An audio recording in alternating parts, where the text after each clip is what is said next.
Good morning, sports fans. And yes, I will get rid of the banner. As usual, StreamYard and Facebook are screwing up yet again. What a shock. So maybe we'll try that again one more time. I ask you to bear with me. Good morning, sports fans. Yeah, it's not the same thing. Good morning. I hope you're all doing well. I'm the scorekeeper, and thank you already. Good morning, Tony. Get in here. Tony, I already have my hot chocolate. I am retired. I no other way I can say it. We were at I was at a conference this week, and I did a lot of walking, 15,000 steps. But when it came time to go into the pool party, Tony, that's not going to happen. No. I still went, though. And now there's a story for Loveline. Yet another abject failure. This one actually went against me. But, oh, my God. So hopefully lethal migraine will be off my back on this one. But I have another sad story. So I don't know what the hell is going on with Sports Talk with the Guys on Facebook. It's absolutely ridiculous. And I don't know. I'm sorry. I'm not over there right now. So for the rest of you, thank you for spending your time with us this morning. I'm going to see if I can get it to go again. So it's just absolutely ridiculous right now. So let me see. Which one is that on? There it is. Sports Talk with the Guys. I don't understand what the problem is. They're just being stupid. Facebook and StreamYard do not communicate for some reason because they're stupid. But I am worried about my internet connection. So if there are issues, please let me know, all two of you. But other than that, let's get this one going and blowing, as they say. Yes, I know. I said it. Oh, but there was this one. Okay, let me just get into the program before I get into my stories, because I always have stories. But let's do it right now. It's 61 degrees. It's going to get the high of 76. It was 109 almost every day that I was there. I think it did get hotter. It might have been hotter than that, but I remember specifically 109. That was crazy. Yeah, I don't know what the... I do not know what is going on right now. And I've had it. I've had it with StreamYard. They've quintupled the price. Yes. Quintupled. So forgive me, I need to take a quick cup of Joe right here. If my buddy Joe Strata joins me, I'm gonna have to change the name on that one too. Yeah, it's gonna be a little disgusting. But anyway, I do not have a pinch of salt in it today. The naval folk in the world will probably get a little excited over that one, but every now and then I put in a pinch of salt. But then I think I tried to kill a big dog one day because it was more than just a pinch of salt. Thank you and good morning, Tony. Yes, indeed. Former Marine. What a shock. That's why we like him. So it's all good. I'm not sure what's going on with the game. Of course. It's the layout. So I apologize. I've been gone for about a week. I have. I left on Sunday. I returned on Friday. And I'm a little discombobulated. I need time to recover. I have time. I'm retired. Anyway, high is 61. It's going to get to, actually, it's 61 right now. It's like drizzling. So it's kind of cool. Kind of neat outside. It's going to be a high of 76, an overnight low of 58. So it's going to be colder tomorrow. It was 109 in Vegas. Actually, it was hotter than that. I think it was 112, 113 when we were on our way over there. Ugh, he was stifling. I know what it is. Actually, I shouldn't say that. I'll never know, and I don't want to know. And that was from a historical perspective. I almost screwed up, and I'm still going to screw up. And I'm not going to overtly screw up that way. But it was hot. It was like being in an oven. Anyway. Oh, God, I'm stupid. Anyway, it is what it is. Glad to be home in some ways. I rode first class on a puddle jumper. It was an Embraer 175J. It was nice flying first class. They serve you the apple juice in a glass. Woohoo! Never had that before. And multiple servings in first class. But it didn't get me into the lounge, rat bastards. But for the price, I'm broken. I can never fly coach or prime seating again after flying first class. Yeah, but we'll see when I see a real first class flight going across the country. Then I'll say, yeah, we'll go business. But it was not. It was only a little over $100 for first class.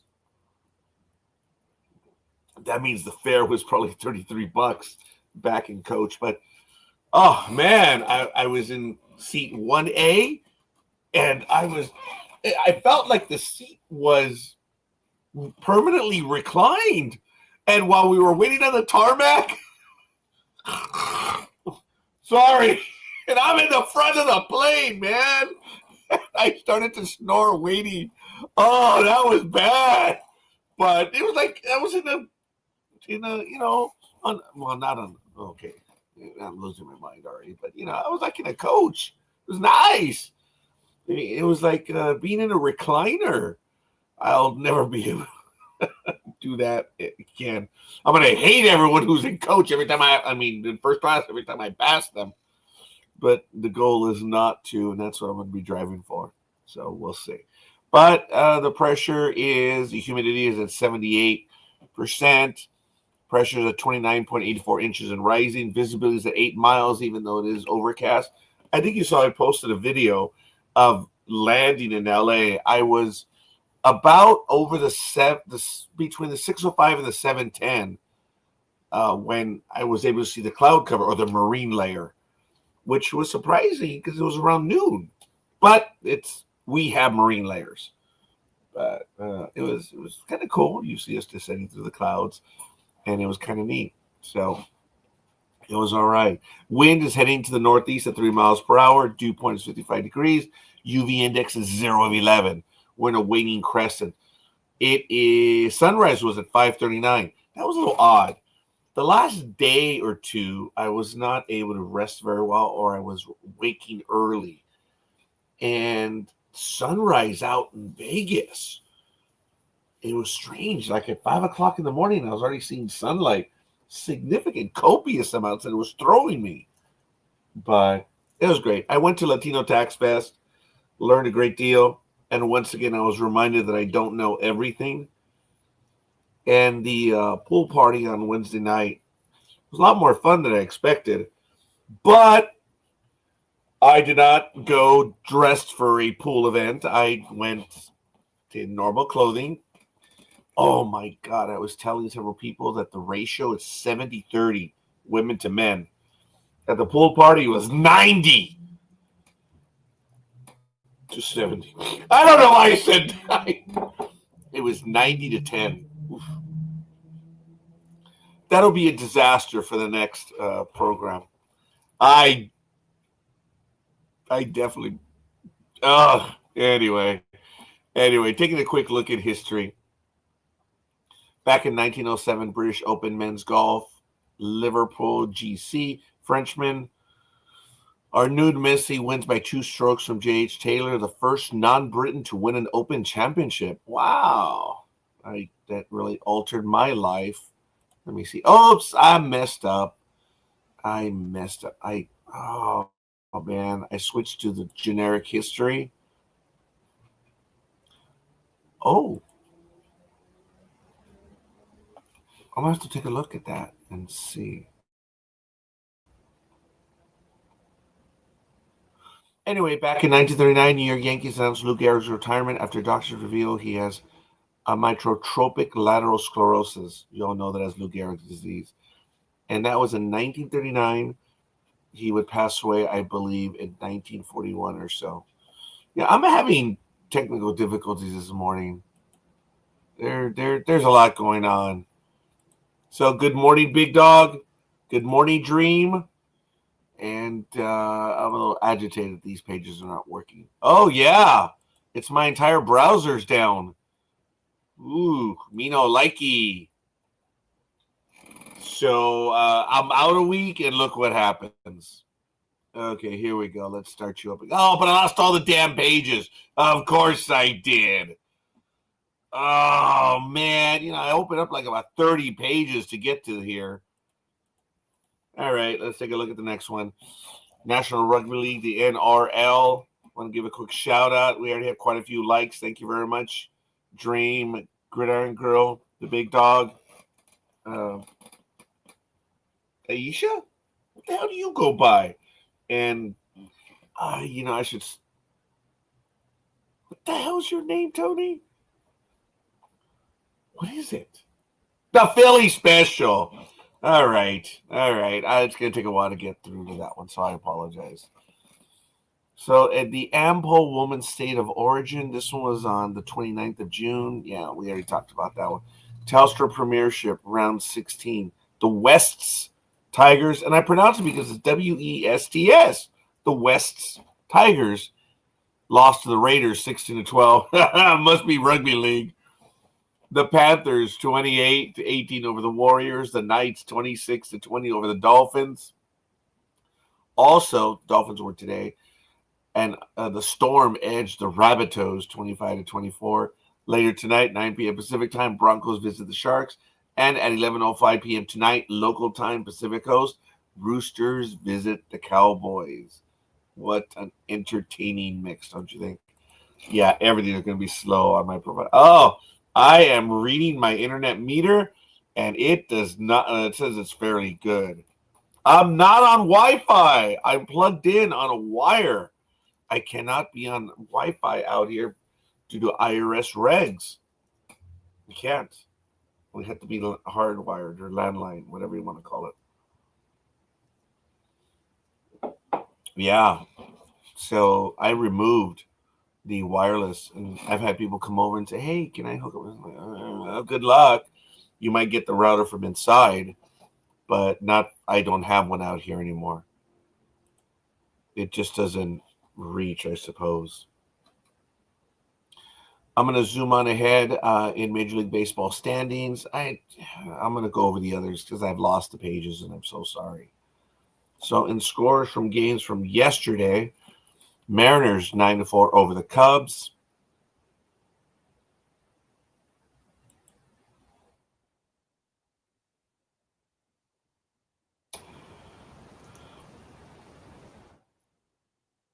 Thank you, Aisha.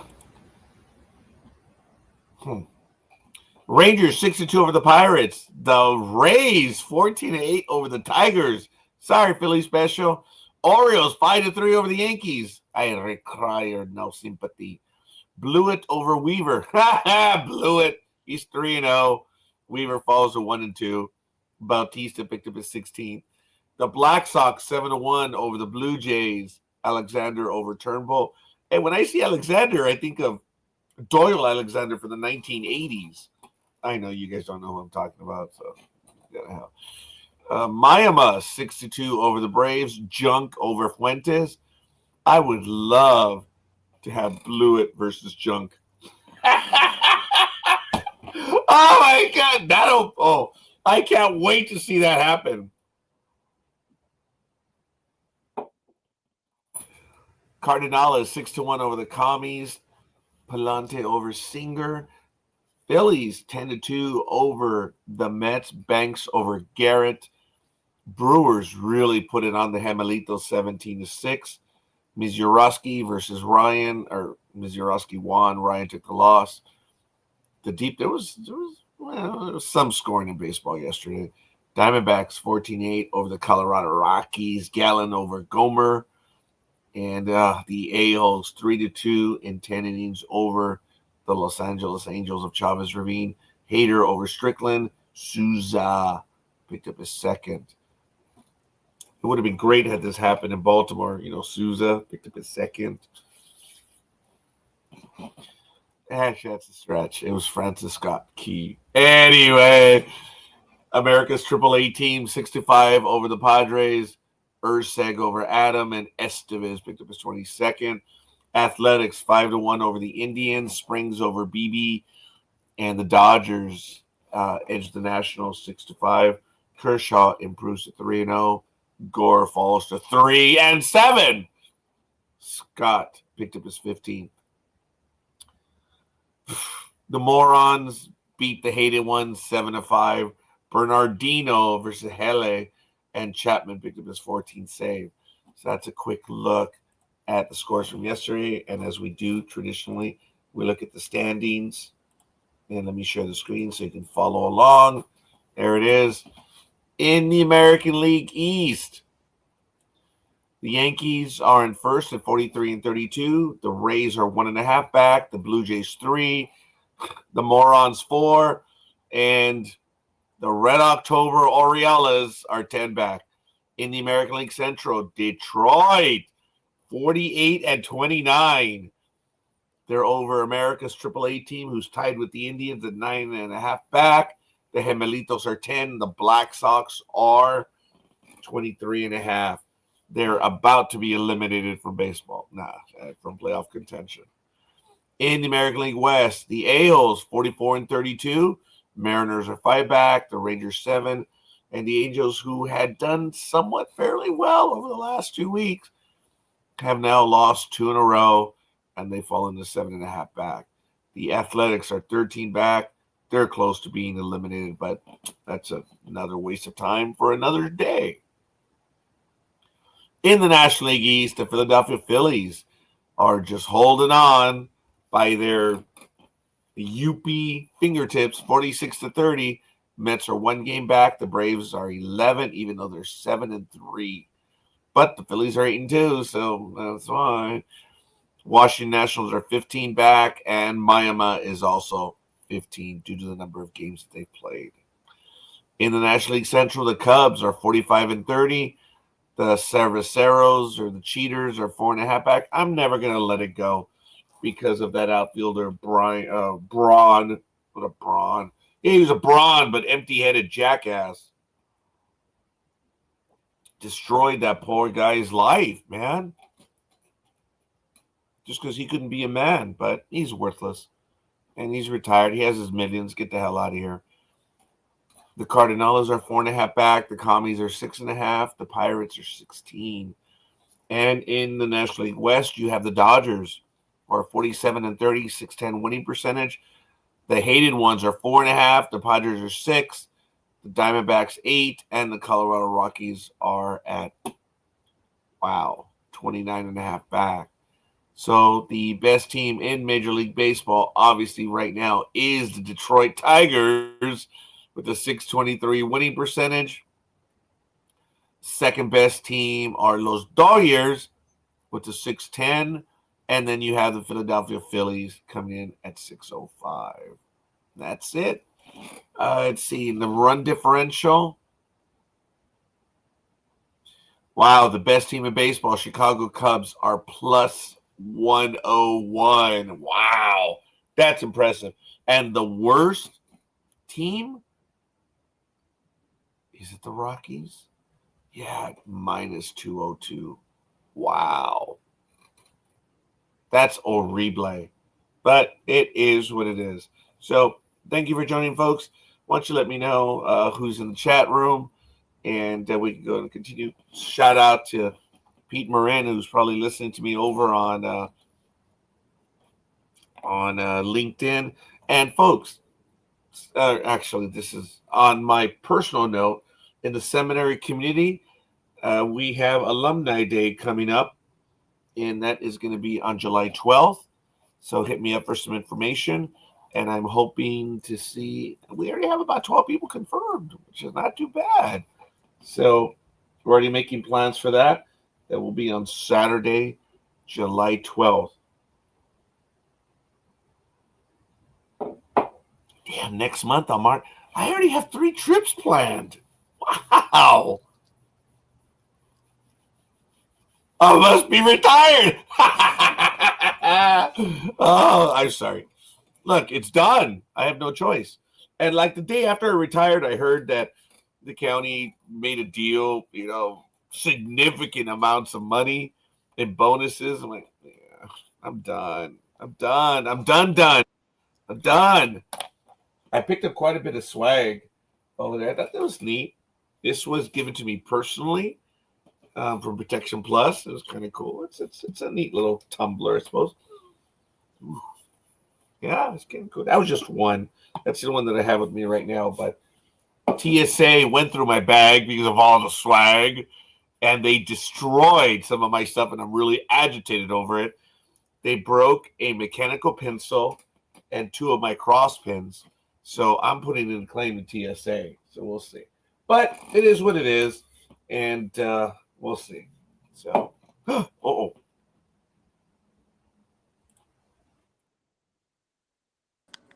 Oh, everyone's jumping in right now. So, good morning, big dog. How are you? Good morning. I'm just fine. You said you got a tumbler from Protection Plus? Yeah. What are they, a condom company? No. Oh, okay. Good What's morning, up, Dream? Good morning. Good morning. Stud Muffin! Well, yeah, I'm glad there are 2 people that still scream your name, dude, because I don't do that anymore. I'm too old. I'm retired. I can scream your name if I want. Congratulations. No, I said I no longer scream Dream's name. So Well, I said it was I mean, really good. well, yeah, it was kind of odd when you're with somebody and you scream his name instead of the person's name, but to each their own. That is very true. The only thing worse than that is if you're a junior, if you're named after your dad, you have to live with the fact that your mom has moaned your name at least once. Oh, you're a sick dog. And I'm laughing because I am a junior. You bastard. I just want to know if it was in English or in Spanish. That's what I want to know. Oh, it works either way. Well, that's a big dog. I just want to know if it was English or Spanish. That's it. So, but yeah, it's all right. Big dog, it might not be as bad as you think. So, but that was funny. I'm impressed. So it's real good. I think I'm going to hand it off to the big dog at this moment because I think he's dying to get into it. I think Dream will have some commentary in it. There was, well, in certain parts of the universe, there was some earth-shattering news that happened. I believe it was just 2 days ago. I was at a cantina. Yes, and I had Wookiee with me. Where was I? Somewhere in the MGM Grand.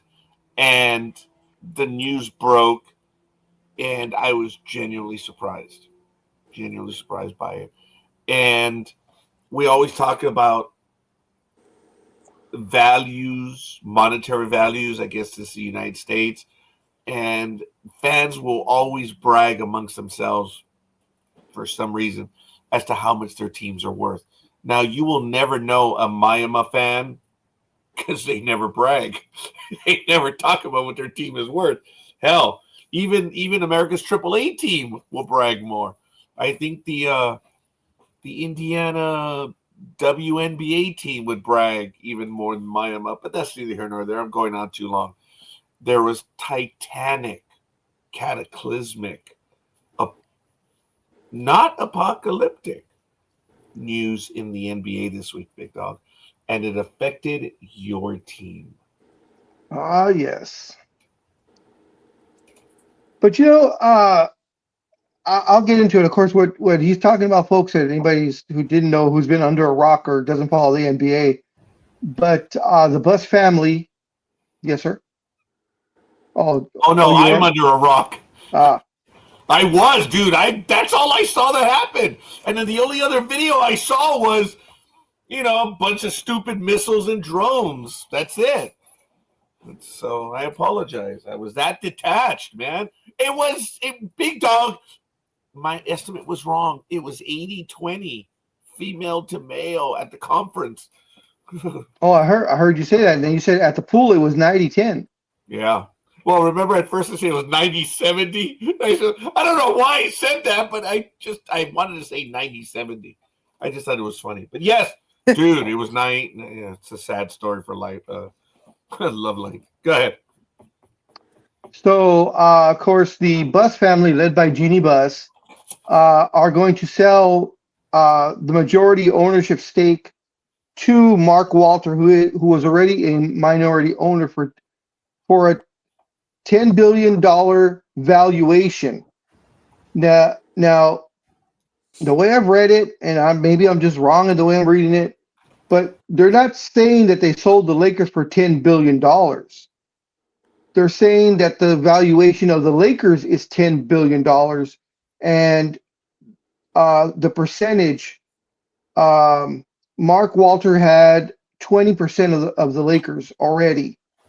And I believe the Bus Family Trust had, I believe it was 54%.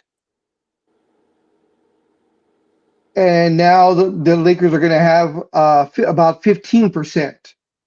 So Wait. The Lakers are going to have 15%? No, you mean the Bus I'm family. sorry, the Bus family will retain 15% of the Lakers. Okay. So they're Well, going from majority ownership to a minority ownership. Now, everybody's, keeps talking about, the Lakers were sold for 10 billion. You're the financial wizard, along with Dream. I'm not reading it as that they sold it for $10 billion. They just say the Lakers are valued at $10 billion. Yeah, so And they're putting a price tag on it so that they can sell the exactly. difference of It- shares. So if he's only picking up So an he's picking up extra about 33% or so, he's spending an extra like $3 billion plus dollars to he's picking up, he's going from 20 to, I believe it's 70, 72 or 73%. well, you said the Bus family had 52 and they're keeping 15.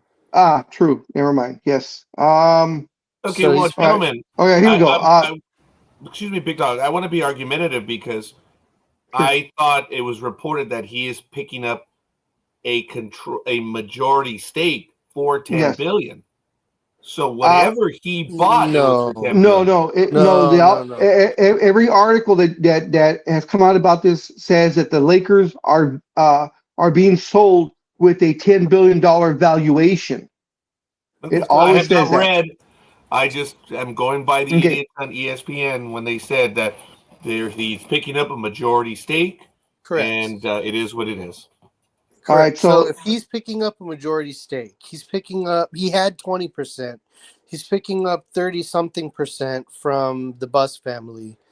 And if the Lakers are valued at $10 billion, then that's 10 billion is 100%. So he's going to have little more than 5 billion invested into the Lakers.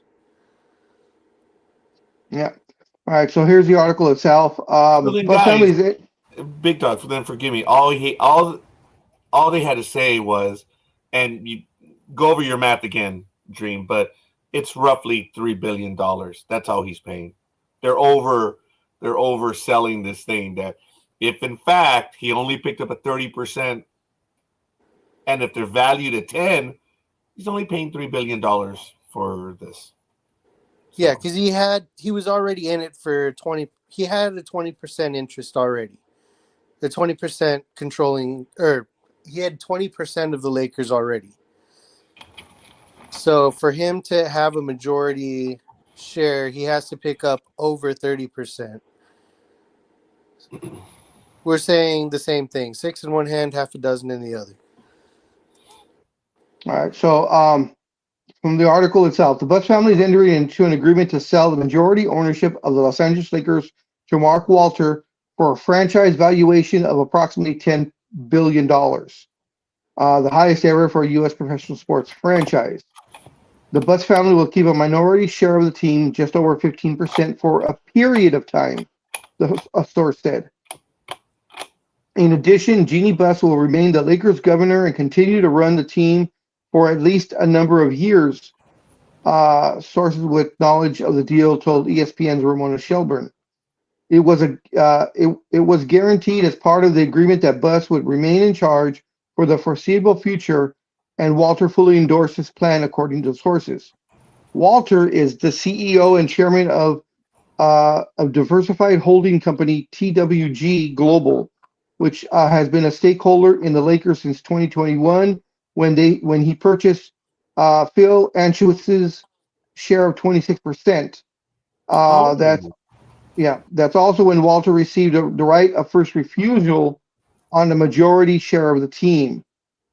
And for those who don't know what that means if and when the buses ever decided to sell the team, he had first shot. And that's what it was written. It says Walter and TWG Global have interest in multiple professional sports organizations, including the Dodgers, the Sparks, the Premier League club Chelsea, and the Professional Women's Hockey League. And through TWG, he also has Cadillac Motorsports in Formula One. The Lakers, of course, have been owned by the Buss family since 1979 when Jerry Buss purchased the franchise from Jack King Cook for $67.5 million, which included the Lakers, the Kings, and the Fabulous Forum, as it was known back then. Since 1980, the Lakers have won 11 championships, the most by any NBA team during that span. It says when Buss died in 2013, and I can't believe it's been that long already, ownership of the Lakers went into a trust controlled by his 6 children, all who worked for the Lakers in various capacities for several years. An agreement was struck in 2017 calling for Jeannie Buss to serve as controlling owner, ending a battle that included her going to court after her brothers Jim and Johnny Buss called for a board meeting that she was interpreted as a challenge of power to her. Shortly after that, she removed Jim Buss as the Lakers' executive vice president of basketball operations. Now we all remember that one. That was a very messy and public fight amongst the kids. Excuse me. The intended sale to Walter was approved by the Buss siblings through a majority vote. Sources told Shelburne that this is the interesting part. Sources told Ramona Shelburne that the Lakers told star Luka Doncic about this sale prior to it being made public. Nothing is mentioned about LeBron knew about this. So Luka was told, according to this, Luka was told about ahead of time. LeBron was not. It says franchise legend Magic Johnson, a business partner of Walters and someone close to Jeannie Buss, endorsed the move in a series of social media posting noting the Lakers should be ecstatic. Now, Mr. Walter owns the Dodgers, through the Guggenheim Group. So he's in charge of the Guggenheim Group also. I believe his holding company is worth about $345 billion. And as we know, So the he Guggenheim doesn't have Group. to order off the value menu, is what you're telling me. No, he doesn't. So this is pretty crazy. The Lakers, I believe, are one of the last few NBA teams that was actually run by a family. And they also were the most tenured ownership in the NBA at 46 years. Damn. Yeah. It is definitely the end of an era there. Oh, yes. Now, I, for one, am very excited about this. I've talked briefly with Big Dog about that a little bit. The fact that Luka was told and nothing was mentioned about LeBron being told. Arguments can be made that, yeah, he might have known about it or they might have told him, but it wasn't something that they publicly said, oh, we told LeBron too. Clearly shows that the Lakers definitely see Luka as the face of the franchise moving forward. They're making plans and arrangements to, life after LeBron, essentially. And I, for one, cannot wait for that day. Same here. What are your thoughts, scorekeeper? I'm not going to go with that. Just because in the absence that he was not named doesn't mean that he wasn't told. Correct. But she's in charge. She's still in charge. Nothing's changing. You're still going to have the same decisions being made albeit she has to get the approval of yes, the new owner this exactly. time. But Yeah. nothing's changed, quite frankly. Her tenure, good for her. And the young lady has won a champion. Guys, she's made some boneheaded moves as of late, but that's just my opinion. The Lakers have been competitive. They've won a championship. Good for her. I am a fan of her. But it's like Vince Scully. After a while, they start mumbling, and they're getting a little old, and it's just not the same anymore. And I know I'm going to be ripped for that, but man, I got tired of Vince Scully in the last 5 years of him calling the game. And knowing some of the decisions that she's done with LeBron and his kid, I understand that I will never understand the pressure that she was under as an owner. I get that. But she's still in charge. Nothing's changed. Yeah. So, and congratulations to the family that they have done very well with their investment, that they were able to, what did he buy the team for? $67 million? It was just $67.5 million. Way to go. Oh, and by the way, Anschutz is a billionaire in his own right. That when he sold, he was the one that was behind Q West. A lot of people don't remember Q West. That company took a dump in the internet bubble, and it really didn't harm him all that much. And he invested in so many other teams. I didn't know that he was the one that sold his portion to this guy. Yeah. Okay, that was just a personal comment on Anschutz. I didn't realize that he had sold his ownership stake back in 2021. That was my fault.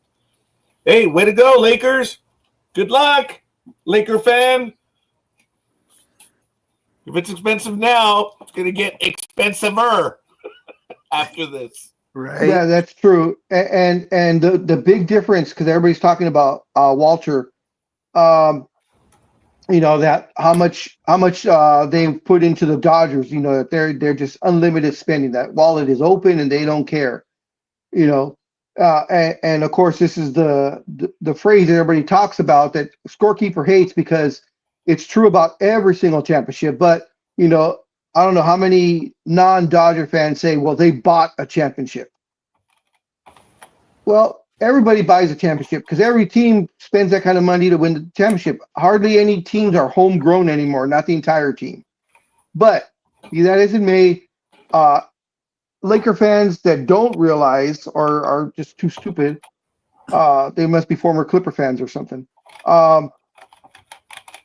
They think that the spending is going to go crazy for the Lakers. It's not. Baseball does not have a salary cap. The NBA does, and they are over on the salary cap. In fact, they're a tier 1 team right now, so they will continue to be so. But guys, who if you think that he's going to start spending, and we're going to get like Halliburton and Giannis and whatever other stars are out there, they're all coming. No, that's not going to happen. I'm pretty sure this Walter's going to have some strategy to how that money is going to be spent, but it's not going to happen for at least a season or two, or until LeBron leaves, and that big chunk of I think he's getting like $53 million a year. So that once that money disappears, and yet you can start bringing in younger blood, so to speak. But that's not going to happen overnight. It's not going to happen this season. He's going to make some moves. And they may go into the next threshold, but they're only allowed to spend so much. Well, wait a minute. They can spend whatever they want, right? But the penalties, you have taken us down those roads already. The penalties become, up to 5 times. The Lakers, I think, didn't sign someone a year or 2 years ago, or they did, and they talked about that it was a $2 million deal, but they were paying like $10 million. No, that was Caruso, that they let him go because his $9 million contract, if they would have signed him to a $9 million contract, because of where they were in the tax threshold and stuff, would have actually cost them $27 million. So they can spend whatever they want. They're just going to be paying the rest of the NBA. Yeah. And I mean, just ask the Phoenix Suns. who I believe the Phoenix Suns and the Golden State Warriors are the ones that are in the holy crap threshold. Because I believe, let's see, I can tell you right now, the Phoenix Suns, their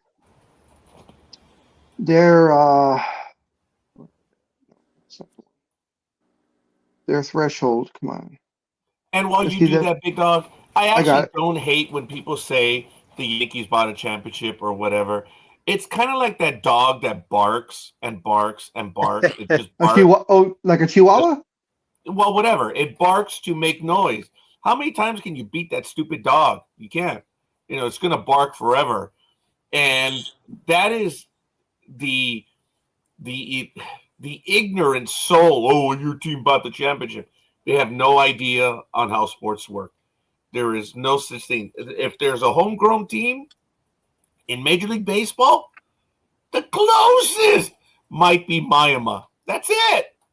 But even then, when they won, they signed free agents. So even they bought. So whatever.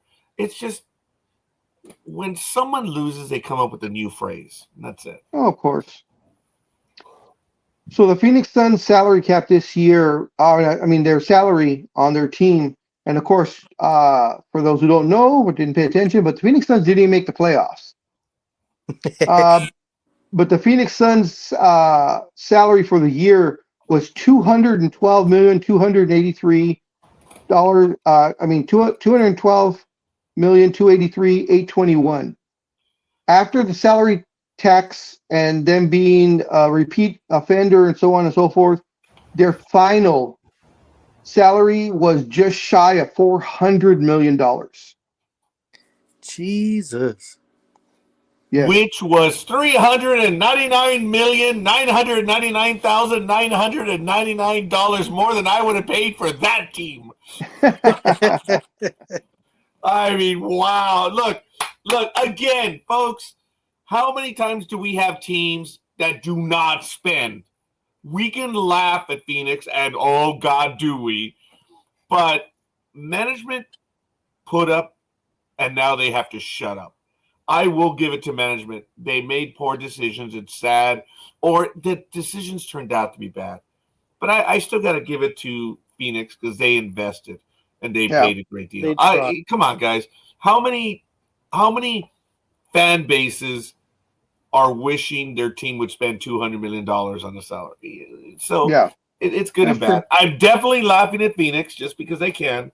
But I got to give it to management. That's a lot of Quan. That's real Quan, man. Yep. Gee. And that's one of those things where if it's your team and your team is the one that's putting out that extra money, you want to see results, obviously. But the owners and everything, they don't have a crystal ball. They have the analytics there, they have everything that what it looks good on paper. We think we can get these guys to work together. We think we can get that superstar and that superstar to play nice. But at the end of the day, it's a crapshoot, and you got to check emotions and ego at the door before you get them to buy into the system. I'm sorry, Dream. When you said looks good on paper, I was going to say Tommy Lasorda, 1986. For those that remember and don't remember, 1986, the Dodgers, Tommy Lasorda said, on paper, the Dodgers are a better team than the Houston assholes. Oh, he said, on paper, we're a better team. And the Houston team murderized the Dodgers in 86. Oh, my God, that was funny. That was hilarious. And once again, folks, we all know that the famous Dodger in the sky was a delusion of Lasorda. We know it's the Yankee in the sky. Why do we win? We won more than everyone else. So, sorry, Dream.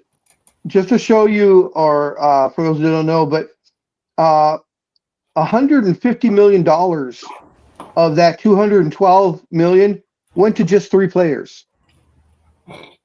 Kevin Durant. Oh, I'm sorry. Kevin Durant made 51.1 million. Bradley Beal made 50.2 million, and Devin Booker made 49.2 billion dollars. And what did Million, those excuse me, guys million, do? million. What I'm were sorry. they hurt? Did they play together? I mean, come on, Well, for that sort of money, this whole thing of I can't play with so and so. I'm assuming. I'm not saying that's the case. What did they do? they had various injuries throughout the year, if I remember correctly, but they still should have been able to make the playoffs with those three players. They traded for Bradley Beal to come to the Phoenix Suns so that they could get them what they thought was going to be on a championship journey, and of course it wasn't. So now, of course, they want to trade Cupcake, who of course is known as Kevin Durant, somewhere because he has another year left on his contract, and he has a year. It's not a player option or a team option. He has one more year with the team at 54.7 million next season, excuse me. Yeah. And one thing that I also was kind of talking to Big Dog about was Mr. Cupcake, Kevin Durant. He is one of those players that has got the stats, he's got the shot, he's got the moves. He's not a horrible player at all. He doesn't have the mindset Nope. that we've always talked about. Does not have that killer mentality that is so desperately needed in the NBA. And he doesn't. He's not that superstar that's going to carry the team. When you see somebody that plays like that, you expect them to come in and take your bad team and make them amazing, make everybody around them better. And he doesn't do that. If he goes onto a bad team, then you're still going to be a bad team. You're just going to put some more butts in the seats because it's Kevin Durant. If you put him on a good team, he'll be a nice little boost for you. But he's not going to take a bad team and make them amazing. He's not going to take a bad team and drive everybody and make them better around him. He's not that leader. He's not that alpha dog, gotta win mentality that's going to push everybody. And we've said this before many, many, many times. He's just not there. That's not his personality. That's not his mentality. Yep. And as I said when we were talking about that, he's a good Robin. But unfortunately, the last few teams that he's gone to, they thought of him as a Batman, and he's not. No. He Not by a doesn't long have shot. it. Yeah, he doesn't have it in him to lead a team. I mean, look when he went to Golden State. He was the complementary player. He was the Robin, maybe even less than that, to Thompson and Curry, and even over De'Aaron Green. So He was he just Batgirl. he complimented he complimented them, and he like Dream says, he'll go to a bad team and make them, he's not going to make them into a great team. He'll win them a couple more games that they won the previous year. On those couple of close games where he'll hit the shot where they may not have had someone for that. But he's not going to be the player to turn the team around. Right. And Because you stick him. So the difference is you stick him on a bad team, everybody is going to guard him. Yeah. And they're going to be in his face. There's going to be a ton of pressure, and he's not built to handle that. You take him and stick him on a good team, he's going to get more open shots because they're not worried about him as much. They're worried about all the other stars, all the other good players. So it's going to be one-on-ones a lot more. They may even leave him open. Not as many times as they leave LeBron open, but they're going to leave Kevin Durant open a little bit more. Where he'll have a couple more extra shots. It'll be a little bit easier for him to contribute. So he's not that guy. Yeah.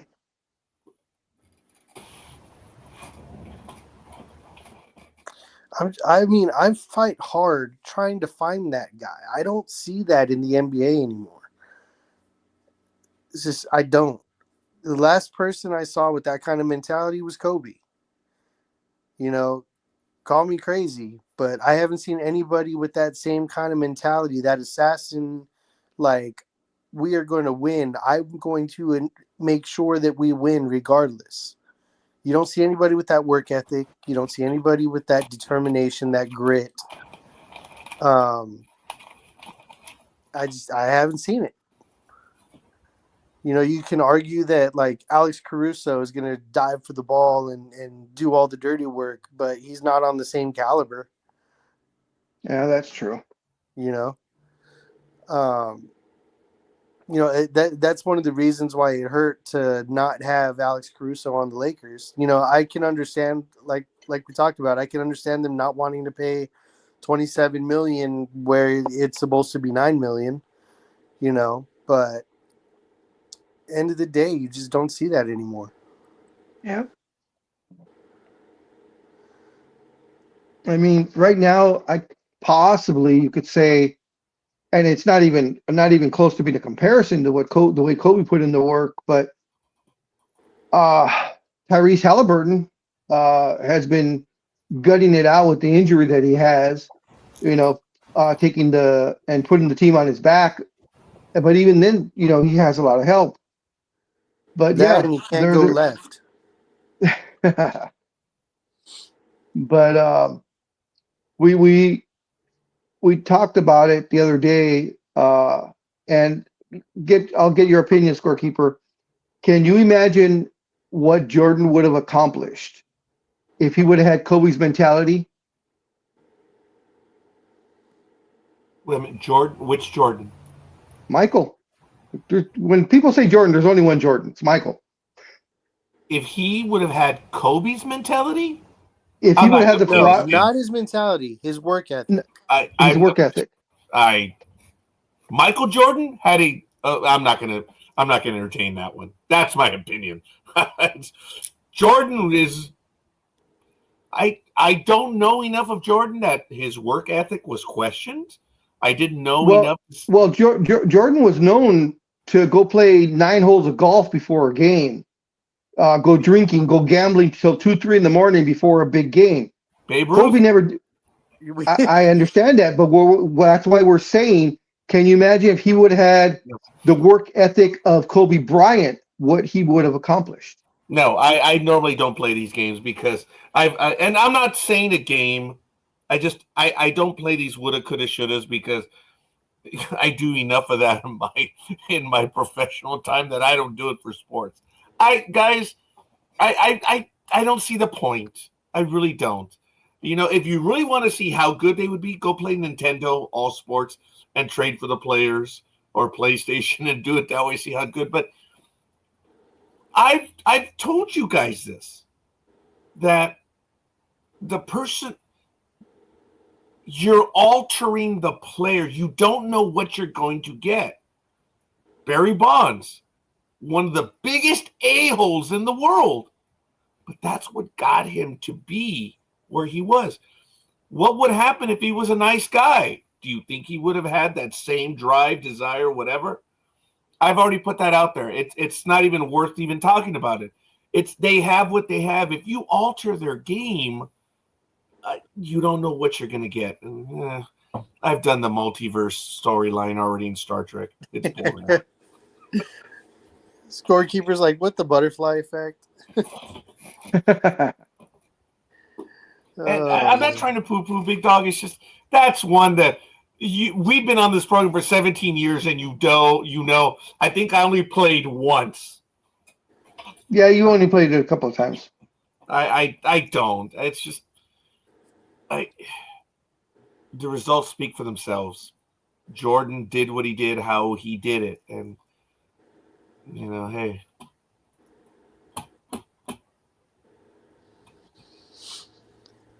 Oh man. But I definitely would have been curious to see what it would have been like. You gotta, I mean, just imagine. Okay, Dream, you're curious. Okay, all right. Let's play the game that you and I play. Okay, go ahead, fix it, prove it. You're never going to be able to. Right. What? There's no way to prove it, and I know that's half the fun of it. It's Oh, just what you okay. can imagine. Okay, yeah, It's like, okay, well, would LeBron have been successful in the 80s? Would Jordan have been more successful in the in the late 2000s or in 2020? Like, there's no way to actually know these things. Like, you can make your best guess. It's fun to entertain it, but I guess you don't see the entertainment value of it. It's no, I okay. don't. And let me forgive me, folks. I'm going to come across as a more of a bastard this morning. I think I'm just tired. That's why. When I submitted my spec scripts, and I submitted 2 of them, okay, everyone found out that I was writing and that I was trying to get into the business. And okay, someone said, wouldn't it be cool if this and this? I said, okay, you painted me a window. Where's the house plan? Huh? Dude, you've got to know what the whole thing's going to be. Having this little moment, okay, you can fit that in almost anywhere, but what's the plan? What is your story? Would it be cool if so-and-so met so-and-so? Okay, I don't have time for that. I think that's my mentality. So I'm poo-pooing over Big Dog and Dream, and I'm not trying to. It's just, no. I love sports, guys, but that's me. And Big Dog's always tried to get. I've known this guy since 1988, and he's asked me these questions over and over, and I usually don't bite. I don't dislike him for it. It's just, can I go slam my finger in the car door instead? Sorry. Oh, Jesus. Why don't you tell us how you really feel? Jeez. Okay, I'm going to go out to the door right now. Because unfortunately, I have done that. I've slammed the finger. I've slammed the car door on my finger. Oh, my God, it's horrible. Absolutely horrible. But anyway. Well, both of you, we have Dream here because I know Dream's usually limited in his time with us. I wanted to get both of your guys' reaction or thoughts on what happened earlier this week. To those who haven't paid attention or are not into sports, but Latin singer Neza said that she was super proud of her performing the national anthem in Spanish at Dodger Stadium last Saturday night and that she has no regrets. Her surprising 90-second rendition of the Star Spangled Banner before the Dodgers game against the Giants and the behind-the-scenes video she shared on social media of team representatives discouraging her from doing it in Spanish beforehand quickly went viral. It has become a flashpoint for the Dodger fans frustrated by the team's lack of vocal support for immigrant communities impacted by the deportation raids across the U.S., including numerous neighborhoods in and around Los Angeles. She said, this is my moment to show everyone that I am with them and that we have a voice with everything that's happening, and it's not okay. She said, I'm super proud that I did it. No regrets.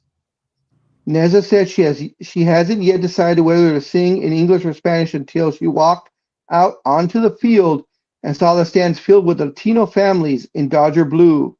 Before that, as shown in the singer's TikTok video, the Dodgers employee had told Neza, quote, "We are going to do the song in English today, so I'm not sure if that wasn't transferred or if it just wasn't relayed," end quote.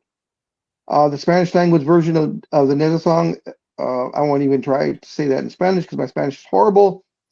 There is an official translation of the national anthem, and it was commissioned in 1945 by President Roosevelt from Peruvian American composer Clotilde Arias. Neza said her manager immediately received a call from an unidentified Dodger employee saying their clients were not welcome at the stadium again, but their team has denied that statement to the AP.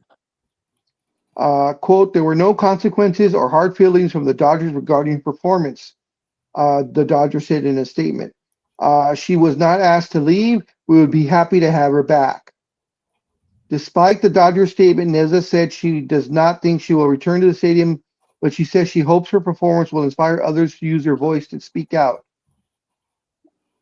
It says the Dodgers have not gone on record regarding arrests or raids made by U.S. Immigration and Customs enforcement agents in the area is just short drive from Dodger Stadium. But the Dodgers did make a statement saying that they are donating $1 million to, let me see if I have exactly who they're making that donation to. Let's see. The Dodgers are donating $1 million to assist families affected by the immigration raids in Southern California. But what were your thoughts, or did you even know that the song was sung, the national anthem was sung in Spanish? Dream. Oh, I did. I didn't see it live, but I did hear about it.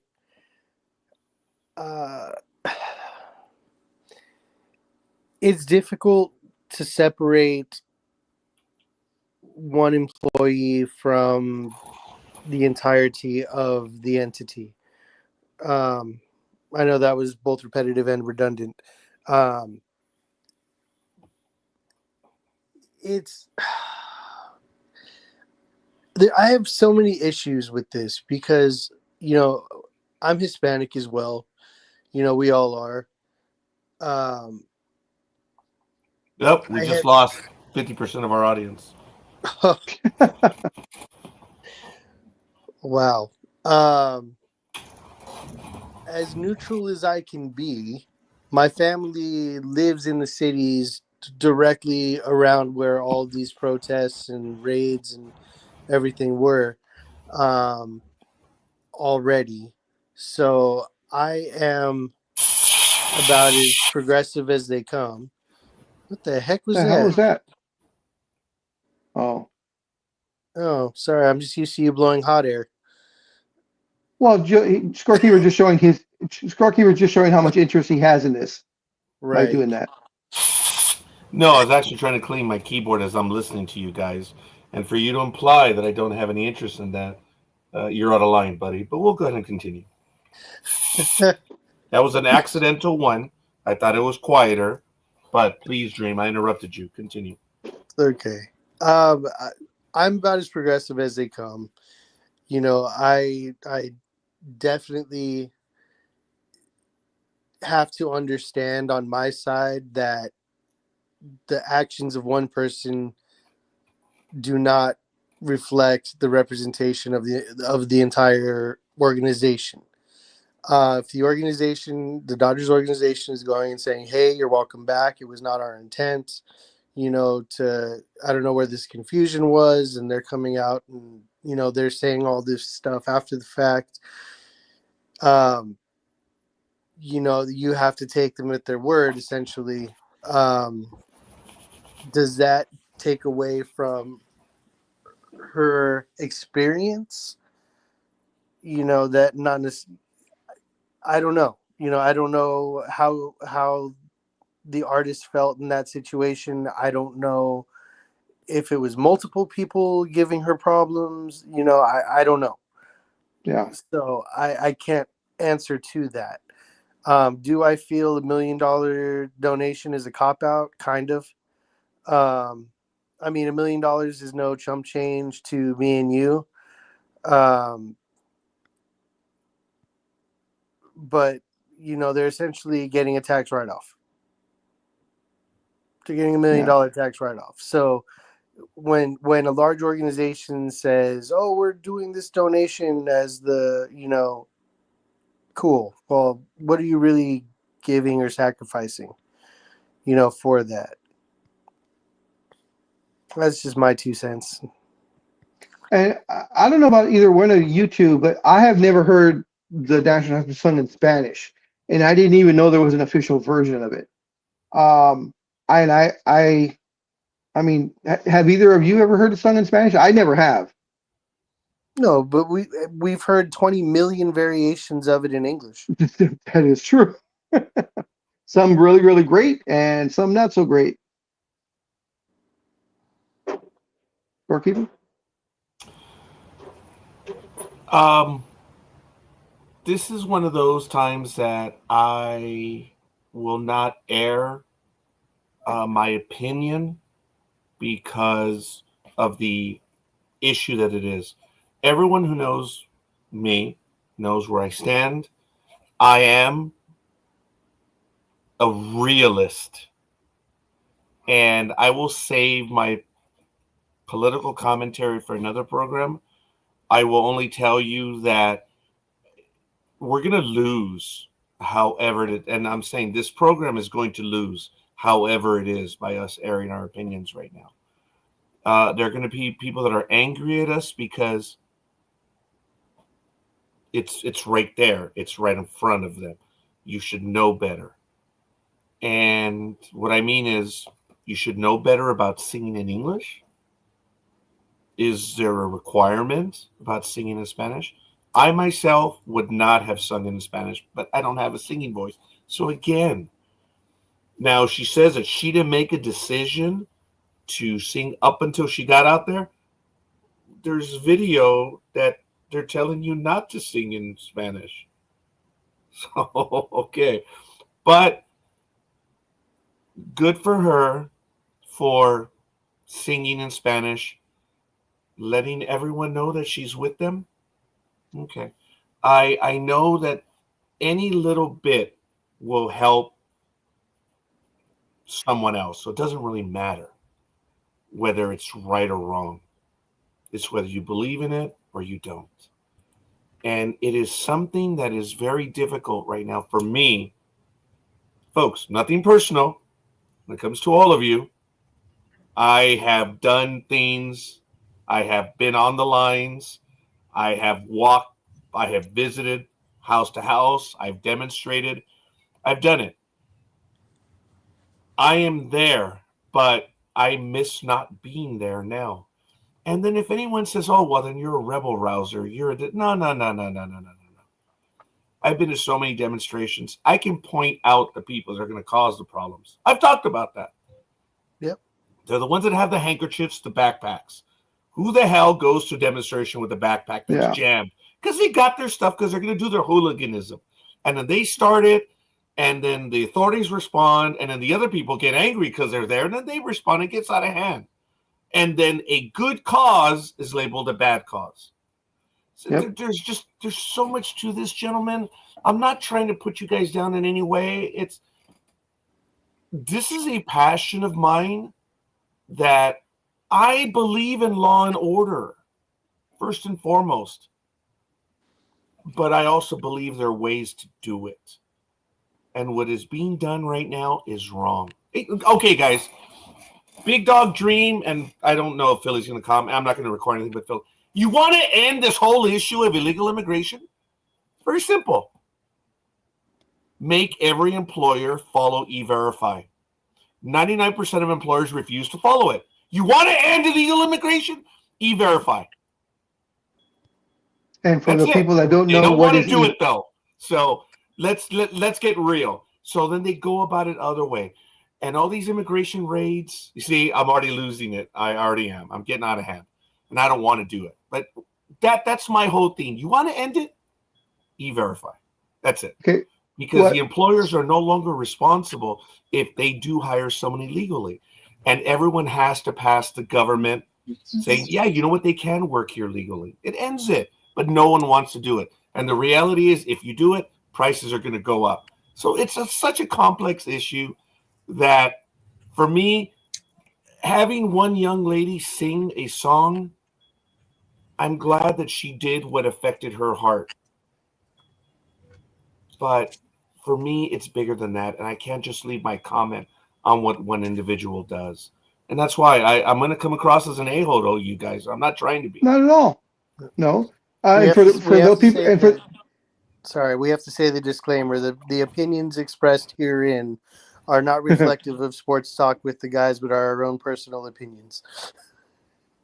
And for those for those who don't know, Scorekeeper, what exactly is E-Verify? For those who are not informed about it, it is a free government program that basically leaves the employer from any legal fines or issues that if they hire someone and it turns out that they're not here legally. So if there's a raid, employers usually get fined, but they don't under the law. They actually don't. And it's super easy to use. Super easy to use. That's it, but they won't do it. Every April, every January, you see my post. I'm going to do what 99% of all businesses don't do. So it's okay. But it is bigger than that, folks. So, Big Dog, to answer you, I can't give you an opinion on what she did. No problem. Stand. And in many ways, I'm proud of her.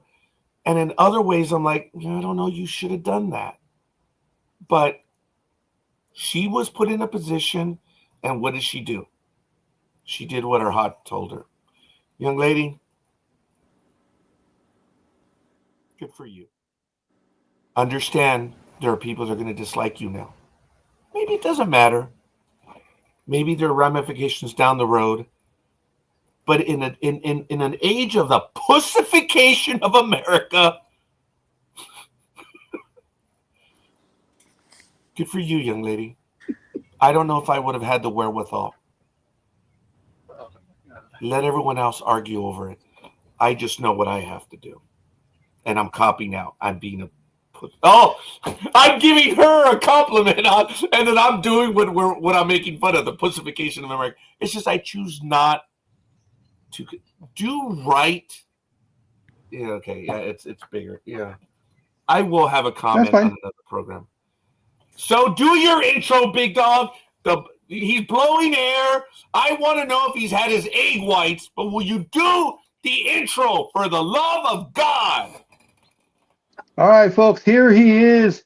He's back again to grace us with his presence, sitting what looks to be out on his front porch, because I see his mailbox. I thought maybe it was his backyard, but no. Sitting on the front porch, smoking his world champion Philadelphia Eagle cigar.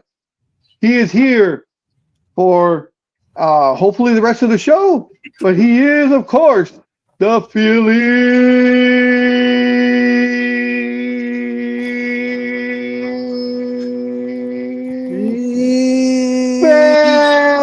Special. Let's go. Good lung power. All right. Hey, Philly. Yes. I'm going to file a complaint with TSA. They broke a mechanical pencil and they broke 2 of my cross pins. And now I realize they kept one of my blue highlighters. The rat bastards opened up my day timer. They opened up my day timer to see what was in there. And then when they jammed it all back in, it looked odd. There was a bulge in the middle because the stuff rolled to the middle. I mean, this is TSA. This is what they didn't even have the audacity to leave a note like they do. Say, they didn't even leave a paper? You did. I wish they said. Wow. I wish they left a note saying, "I'm sorry." No, well, they kind of do, saying, based on the way you packed, we had to inspect. Well, all I can say is, it was hot in Vegas, and my clothes were dirty. Well, you know what, scorekeeper? Now you know you can never trust a bulge.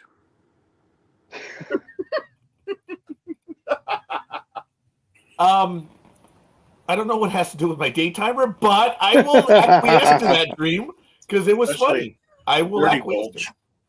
Hey, so speaking of egg whites, sorry. Oh God, that was as racist as can be. Speaking of egg whites, are there any in the market for you now? No. Why'd you talk to Dream? Huh? They may have egg whites where he's at. I know, right? I'm gonna have to go to Amazon or something and order them. It's crazy.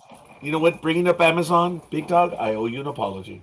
Because 2 days ago when I was at the conference, someone was talking about buying something on Amazon, and they said they'd worked at Sears. I said, yeah, Sears already had it. If they would have continued, could you imagine there wouldn't be an Amazon? That was we don't play these hypothetical games. We don't play these hypotheticals. Huh? we don't play these games. I just said that. That's why I said, Big Dog, I owe you an apology. I did that 2 days ago. And I said, could you imagine if Sears would have just played the transition? I played the game. That's why I said, sorry, Big Dog. I thought I was clear. But, apparently I'm not, because I rambled.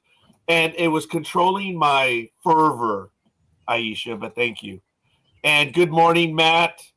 I'm glad you're popping in for a bit. And we did see, I did post your picture of you sitting in the chair, but I do want to say it's not a full image of you. So how do I know that part of you wasn't cropped? Just kidding. Just kidding. Well, it's because he was hiding his bulge in the middle. Oh, no. It was about from his knees up, that was on the image, but hey, whatever. So, Narzite to you. I know I'm getting it wrong, and I apologize, but hi and good morning. So, folks, it's 7:16 a.m. It is June 21st, 2025. Good morning, and welcome, of course. I'm the scorekeeper, joined by the Big Dog, and we have our special guest this morning, and I have to say special because one of them has it in his name, and the other one, well, he's just the stuff that happens in the middle of the night. But we have Dream and the Philly special. Thank you for joining us, and everyone in the chat room as well. Aisha, I think Gridiron Girl's there. Gridiron Girl, show some huevos and get back in here. No more egg whites. Yeah. Does she have egg whites? He said, get some huevos. Oh, okay. You see. That was it. So everyone else in the chat room, if you want to go ahead and let us know who you are and where you hail from, this is Sports Talk with the Guys, home of the Monday Morning Quarterbacks on Saturday. So any announcements that you gentlemen may have or want to share or add commentary to? Philly, a question was asked. The young lady that sang at Dodger Stadium, she sang the Star Spangled Banner in Spanish. Did you want to answer it? You want to just go ahead and go on? Did you have a comment about her singing in Spanish? No, I don't. Oh, there it is. Perfect. Yeah. What did you think? Sorry, Big Dog. Morning. I like the yolk. That was funny. So get your ass in here, woman. Stop playing in the corner. Come on in. So did they have like 2 different versions, or was that the only version of the national anthem, or how'd that go? She sang it in Spanish, and evidently there is a authorized Spanish version which was brought in by President Roosevelt back in the day. In 1945. And she decided, he died, I guess. Yeah. And she decided to sing it. She said she wasn't sure if she was going to do that. She had a TikTok video showing her backstage before she went out, and someone from the Dodgers organization telling her, "You're going to do this in English." Excuse me. And she went out, and when she saw all the crowd, and it being mostly Hispanic, she decided to sing it in Spanish. Okay. I thought it was going to be kind of like they do when American team plays a Canadian team and they do both. Oh, yeah. No, she just decided to sing it in Spanish. Oh. Yeah. Sure sounded just great. Yeah. Did you hear it, Big Dog? I did not. I did not. I've been meaning to go back and listen to it because I've actually, like, as I said, I've never heard it sung in Spanish. Okay, forgive me before I go to Dream to see if he heard it. This is directed at Philly Special from across the pond. I mean, it's literally morning. Nutricost Organic 8 whites, protein powder 8 ounces, GMO, my daughter, flea-free, gluten-free, for sale on Amazon. That's directed at you, right. He's taking his notes. Sorry, Big Dog, I cut you off. What? I got plenty of protein powder, but all right, I'll have to get egg whites on. It's pretty sad I got to go to Amazon to get egg whites, but I guess that's what I have to do. Oh, I got a visitor. I got a squirrel coming up for peanuts. This is Stanley. Just protect yours. The squirrel? Yep, Stanley. Here, Stanley. Just make sure you protect yours, okay? I came prepared. Oh. You came prepared for Stanley. Yeah. You How can many? ask. This How tree's right in many? front of my house. As soon as I roll home, he'll beat me to my car before I get out of it, wanting peanuts. So how many other squirrels have you trained? Do you have multiple squirrels? Like, can you start a I squirrel do. army or? I do. I am like the squirrel whisperer in my Nice. neighborhood. I'm not home long enough to have pets, so they're my pets. Nice. Here comes Coco. Coco. Oh, Stanley and Coco? Yep. You mean they don't look alike? No, Coco's the black one.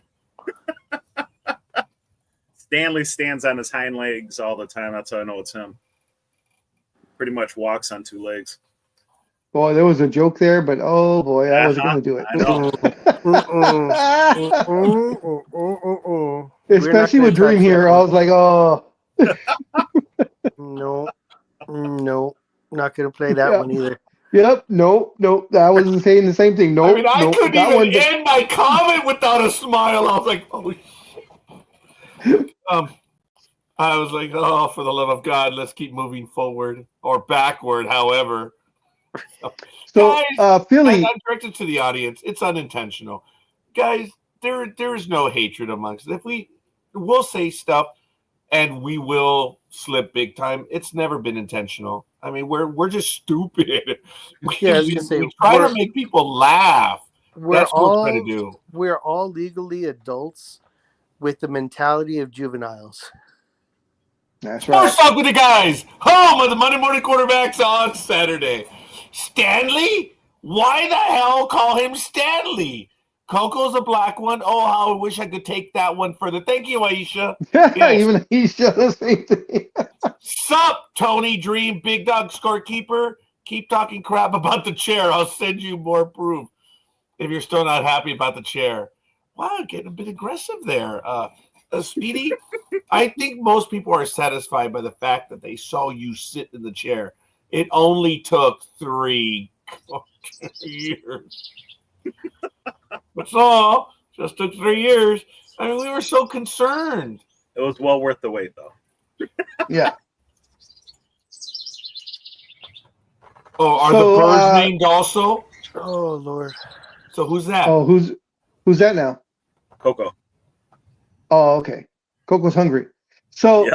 what type of cigar are you smoking there? It's an illusion. They came in Watch that your silver language, wrapper. please. Watch your language. Ooh, Yeah, fancy. yeah. Kind of like silver foil wrapper. Yeah. They created the wrapper. It has something to do with like UFOs and the whole thing. Oh, so they were gifted to you by Aaron Rodgers? No. That was a good save. I was going somewhere else with that one, but that's all Yeah, right. I don't know. I don't know about silver wrappers. I'm used to only things in gold wrappers. And of course, you Unless wouldn't you're know talking what about- that is, scorekeeper. Well, I see, and then my mind just went to rubber wrappers, but that's just something else. That's what he's talking about. Yeah, that's exactly. Yeah. Again, juvenile. It's okay.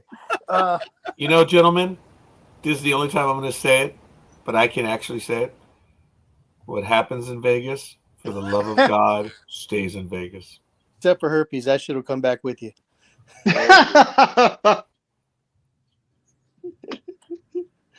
The gift that just keeps on giving. I don't know, so it's okay. The main thing that stays in Vegas is the money. Well, yeah, that does as well, but I don't. So, scorekeeper, when you went to the pool I assume it was a pool party. It was a after- pool party at the MGM Grand. It was. They closed off the entire pool section. Oh, for you guys? Oh, that's cool. To prep for it. Oh, wow. Wow. Cool. I guess So we how paid did- a lot of money for the pool. So how was the reaction when you went out there in your Speedos? Well, once again, I did not go dressed. I understand you were prepping for this morning. You didn't hear when I said I saved mankind by going there just dressed as I was throughout the day. So I didn't realize that there was a recommended dress code. I didn't read it. It was business casual. I'm like, whoops! I took out the cat of the business. I was about to say you sound like you should have went a little more casual, you know. Oh, no, for the entire event, I was in a polo and shorts all week. Oh, okay. Yeah, and then on the second day, I was talking to my buddy, like, oh shit, there's a dress code, recommended dress code. The women, oh, for the love of God, they did not dress business casual. They dressed professionally. Yeah, it was a difficult week. Yeah. That is my weakness, a woman that will take the time to dress well and professionally. Yes. Now, was it business professional or was it, by the hour professional? It was business professional. Jesus. And at the pool, yes. At the pool, there were a lot of people that jumped into the pool. And I will not say anything. They were brave. Good for them. It was hot, guys. It was over 100 on Wednesday night. So I don't blame them for getting it. I said, hey, you know what? God bless you. You had the wherewithal to go in. And, a lot of people were just dangling on the side of the pool. I mean, there were 2,500 people at this convention. And, Did you do any dangling with anybody? Well, feeling you where I was going. Once again, I will leave my failure on another program. Was there another? This one is one that I'm like, this lack of dangling. At least I knew where I was and what was going on, and I messed up. And I was like, okay, I learned a hard lesson, a very hard lesson. I'm like, okay, fine. I'm not going to wait till next year yet. But Aisha, stop it. You know better. Speedos? No. Scorekeeper wore Aussie budgie smugglers. No. I know which ones you're talking about. I would never harm society that way. I was asked by several of the vendors, hey, you going to be at the pool party? And they were offering me free drinks, the vendors. I mean, I got like 7 free drinks. Like, well, thank you for being with us. And we're going to be giving these out, and they're going to be giving out things. So I just thought the funniest thing on Thursday, nearing the end of the day, there was this lady lugging a 65-inch TV with her. I'm like, oh, I guess you bought it. I'm like, you're lugging it with you? I'm like, damn. I don't know. I'm trying to imagine Scorekeeper on 7 drinks.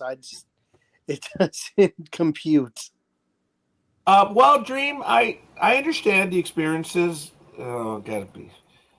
Whatever. I'm never going to win on this one. Dream, you and I would drink beer together. I don't hold my beer. I hold liquor much better. I've learned, and I do. When it comes to liquor, Dream, shit, we drank liquor that night. Yes. I hold the liquor better than the beer. You had about 1 drink.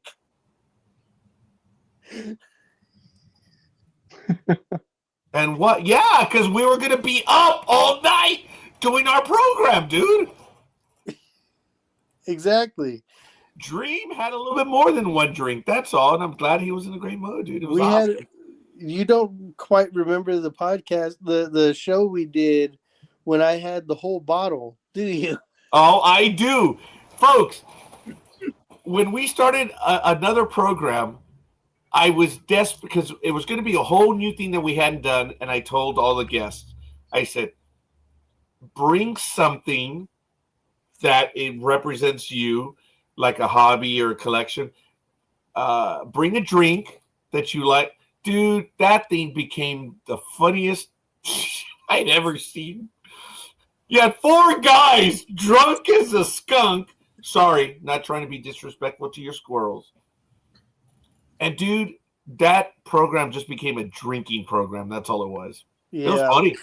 Because at first it was like, we're going to take a drink at every comment.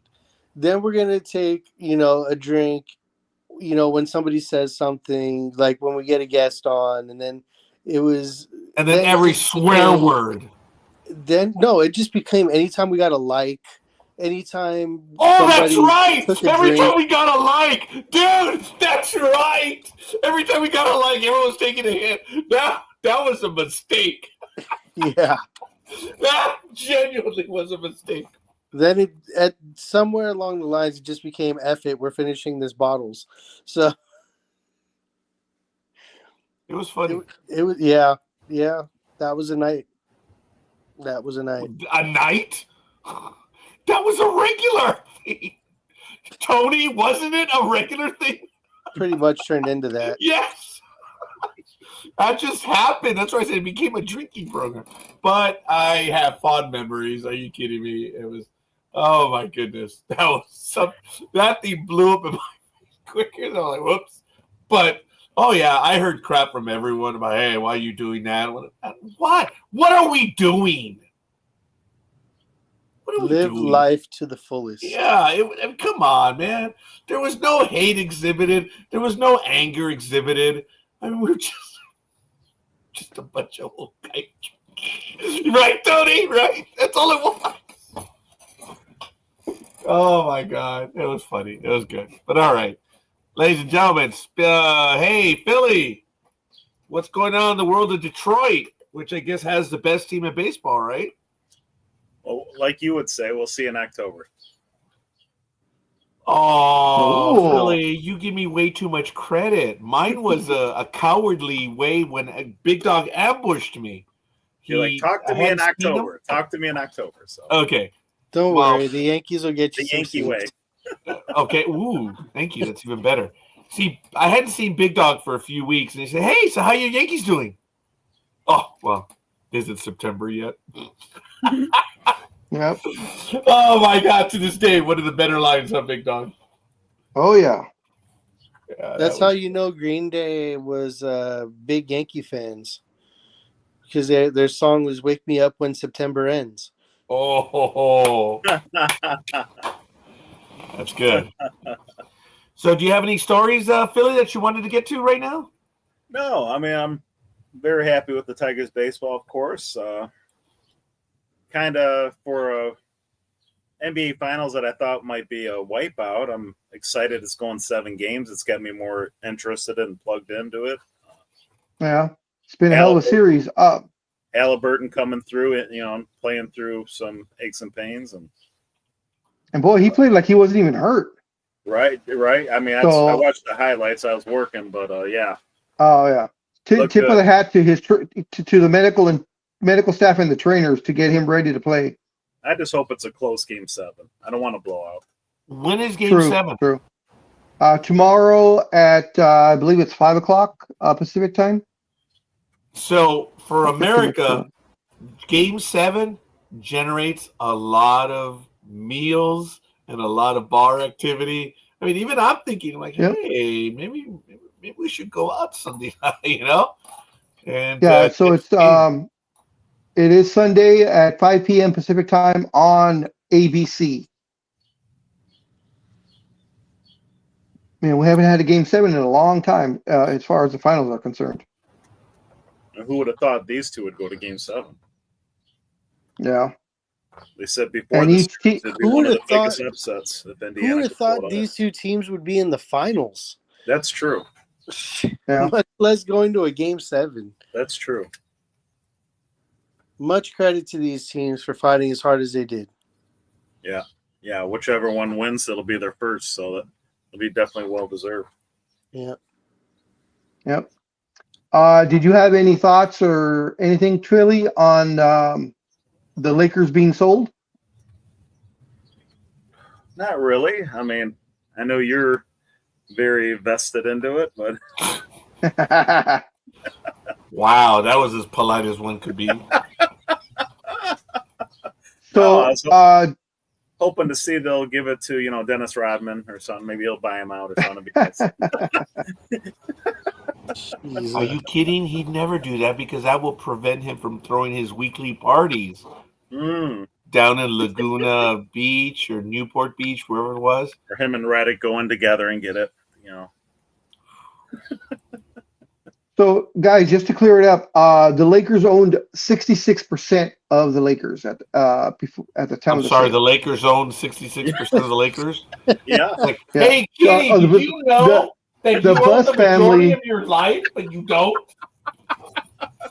The Bus Sounds like family owns 66% of the I guess Lakers. that's the Lakers then. So, He big said guy, either that. way, you're He right. said that for a scorekeeper. That was in honor of Yogi Berra. There you go. Go to all your And friends' ladies and funerals. gentlemen, in honor Yes. of Yogi Berra, Yes. I finally got it, Philly. Yes. Oh man. Okay, here it Oh. is. This is a Yogi Berra-ism for the week. Everybody pick one All that right. is your favorite. Slump? I ain't in no slump. I just ain't hitting. And this That's is Yogi Yogi. Berra. This is Yogi. That's Yogi. I never ever thought I was in a slump. As far as I was concerned, tomorrow I was always going to get my hits, regardless of what I did today. So there is logic to Yogi Berra. So every day, I finally did it, Philly. So I was like, dude, this is something he and I talked about like 4 years ago. So I actually had the setup. Thank you, Tony. And every time I want to do it just once a week because there's only 173 pages. Well, what's your favorite yogiism? Well, there was the first one. What about you, Big Dog Philly? What do you have a favorite? Probably when he does percentages, that hitting or playing baseball is, 50% hitting, 50% fielding, and another 50% of whatever, where it just doesn't add up. Those are usually my favorite types from him. He says it's 90% mental and the other half physical. There you go. I like the Aflac commercial where he says, and they give you cash, which is just as good as giving you money. I forgot about that one. One of my favorites was when he starts saying, like, they're talking about like they're asking him like if he was going to go to a certain place, and he says, nobody goes there anymore. It's too crowded. Yes. I love that one. Scorekeeper, did you know we have our own Yogi Berra isms here in Sports Talk with the Guys? Rewinding, fast forwarding live TV and all. That's a Yogiism. You're right. That's a Oh, speech. no, we do have our isms here. Oh, no, we do. Oh, yes. I coined one of the earliest ones. The having a second career year. That was one of my first biggest faux pas. And Lenny Melnick, God bless him. Oh, I love Lenny. Dude, He was instant. It was instantaneous. You knew as soon as you said it, you screwed up. Oh man, Lenny just jumped all over that. Okay, I'm going to share it because there's so many of them. But did you guys give your favorite? Mine is the one that I quote regularly, and it's usually at a baseball game. All right, it's the most obvious one. Because I'll start looking around, and I think I've done this to Big Dog. You're like, what are you looking for? I don't see the fat lady yet. It ain't over until I hear the fat lady sing. And remember, Airplane did that. They said, Yeah. it's not over till and then the opera singer or the singer's like, I thought that was so funny. Even Airplane did an homage. Okay, here's two of them. If I didn't wake up, I'd still be sleeping. And then it's about what he says, because this book was written and then it was directed at Yogi and he gave his answers. And he said, well, I really didn't say that one, or because Yogi is attributed to some that he never said. And it's in the book. It's kind of cool. But most of them are, yes. If I didn't wake up, I'd still be sleeping. I had set my alarm and it didn't go off. Man, I was relieved that I woke up on time. That was his line. And the next one is, we all say this, but we don't pay attention. I usually take a 2-hour nap from 1 to 4. Okay, we've all said that though. But coming from Yogi, it's really good. There's a lot of stuff in this, and I finally found it. I'm really happy. And we'll be doing a Yogi-ism once a week. So, but I'm not going to do it at the beginning of the program. I'm going to do it when I get hit up for it. So it's really cool. There's a lot of good stuff in that book. And yeah. All right. But anyway, ladies and gentlemen, going back, I think I may want to go out on Sunday night and go and check it out. I will have to be leaving today at 9 o'clock. So if you gentlemen want to continue the program, I have what will most likely be my last optometrist appointment as an employee. I was going to say they finally gave up on this you morning at 10:20. I'm sorry? I was going to say that your optometrist finally gave up on you. No, not that. It's my medical insurance will expire at the end of July. So I'm getting all the last minute stuff done. And my regular insurance, people aren't taking me seriously. A lot of people have, a lot of people haven't. I am officially retired. And that was as of the 13th of June. I'm retired. It's done. It's over. Congratulations, sir. I'm due. Thank you. You were so tired, you retired.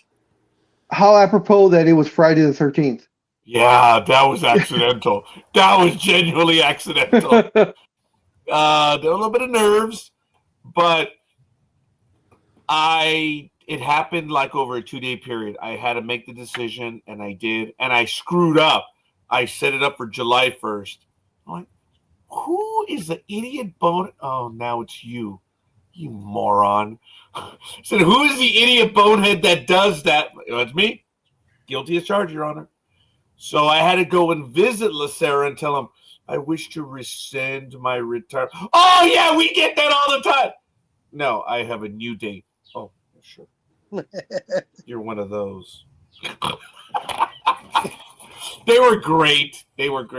But I was there for 2 hours and 40 minutes because I had to do all the paperwork. But that 2 hours and 40 minutes saved you 2.5 weeks. So actually, Dream, saved me a month.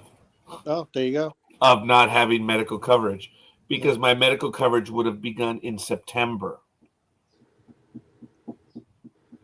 So I had to go back and make it in any day in June. I'm like, I'm done. So well, just remember, if your doctor tells you you've got anything that ends in itis, that's just the symptom. Get to the cure. Get to what it actually is. If you have pancreatitis, it's just your pancreas is swollen. If you have colonitis, your colon is swollen. Get to the thing that's making it swell. Are you trying to tell me I'm fat? I know. No, I'm just giving you. That's another reason why I did not go dressed for the pool party. Hell, had I showed up instead of ice, it would have been Greenpeace. I swear, though, I made it my. I said I will not be this big next year. That's it. 90% female, guys. Jeez. Oh my God. I just see scorekeeper shows up wearing one of those like 1920s bathing suits. Well, probably. I don't know. But the one piece that looks like Andre the Giant's. A singlet. He's gonna wear a singlet. Borat. Oh, wear the Borat one. That would be perfect for you, Raj. Yeah, that's all right. So anyway, it was good. All right, damn it. You twisted my arm. 90% of short putts don't go in. So, all right. They never go in. That was his answer. That was another one from Yogi. It's incredible the amount of information that's in here. So, Big Dog, did you say which one was your favorite? Because mine has "It Ain't Over Till It's Over," or I don't hear. It's not over till I hear the fat lady sing. Those are my two. Big Dog, which one is yours from Yogi Berra? Like I said, the ones where he does percentages that they never had up. I think it's 90% of baseball is 70% physical or something. Yes. Yeah. It's in here. I'll find 90% mental and the other half, or 90% physical and the other half mental, or something like that. Yeah. I'll find it. Okay, Dream, which one is yours? Okay, we're doing this again. I forgot which one I said. Forgot. That's why I'm sorry. Oh, so when they're asking him if he goes to a certain place to celebrate or whatever, he says nobody goes there anymore. It's too crowded. Yes, Aisha, perfect. It's deja vu all over again. Yeah, very good. One of my favorite things catching people on. It's not a yogiism or anything, but one of my favorite things to tag people in is like when they say, "Oh, it's always in the last place you look." It's like, do you keep looking after you found it, or what? Gentlemen, I ask you to stop what you're doing and Dream. What are you doing at this moment? Be G-rated, please. I'm just chilling at home. Okay, Philly, what are you doing right now? Chilling at home. Okay, Big Dog, what are you doing? Sitting in my chair doing the show. Okay, remember this moment. Oh. I can't read that. I'm on my phone. It's too small. It says, I haven't watched Yogi Bear stuff at all. You gotta love him. I love you, Matt. You just keep being you, Matt. If you want the quick and easy way, there's a cartoon that you can watch that sums up everything. There's a lot of picnic baskets involved. Boo Boo. Hey, Boo Boo. Hey, Matt's got another nickname, Boo Boo. Yeah, it's his new nickname now. Yes. He has graduated from La Tortuga. Now he's Boo Boo. That actually became my favorite. It was instant. Philly. When you guys said turtle, what? You mean La Tortuga? Now he's Boo Boo. I know about the cartoon, Dream. Oh, I guess he likes it. Hi, Boo Boo. Hey, Boo Boo. Pair up in threes. Ladies and gentlemen, you will never, ever, ever forget this moment. You'll never, ever forget this moment. Classic. That's why it's 7:47 a.m. I asked you to pay attention where you were, capture it, and you will have it. I mean, I was almost going to say, would you guys please fast forward to the end? Screenshot the comments. You could save it in your memories. This will never be forgotten. No. That's why I asked you guys, gentlemen, what are you doing? Man, if I could remember, if I could remember half the stuff I'd forgotten, I'd be a wise man. Oh. Yeah, you say that a lot more when you get older, Dream. Don't worry about it. Oh, yeah. I say that more often. Wholeheartedly understand that. I do. My father one time said I had forgotten more than you'll ever know. Yeah. How are you going to prove that, old man? And now I'm like, oh, God, that's right. Oh, Jesus. I just love the fact that we're all like old. Well, think about it. We came around from the time of 8-tracks and. Dude, are you 40 yet? You know 8-track? I had parents that had 8-tracks. Same here, though. So I mean, growing up, I just got we grew up before the internet. we saw Google be created. You know, tell your kids you're older than Google and see their reaction. You know, but we have come through a lot.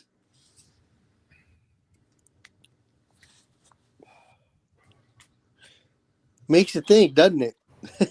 What really made me think was when I was at the Smithsonian and Neil Armstrong knew You what felt was at home? going on. That he asked for a small portion of the Wright Flyer. You know, it's there at the Smithsonian, guys.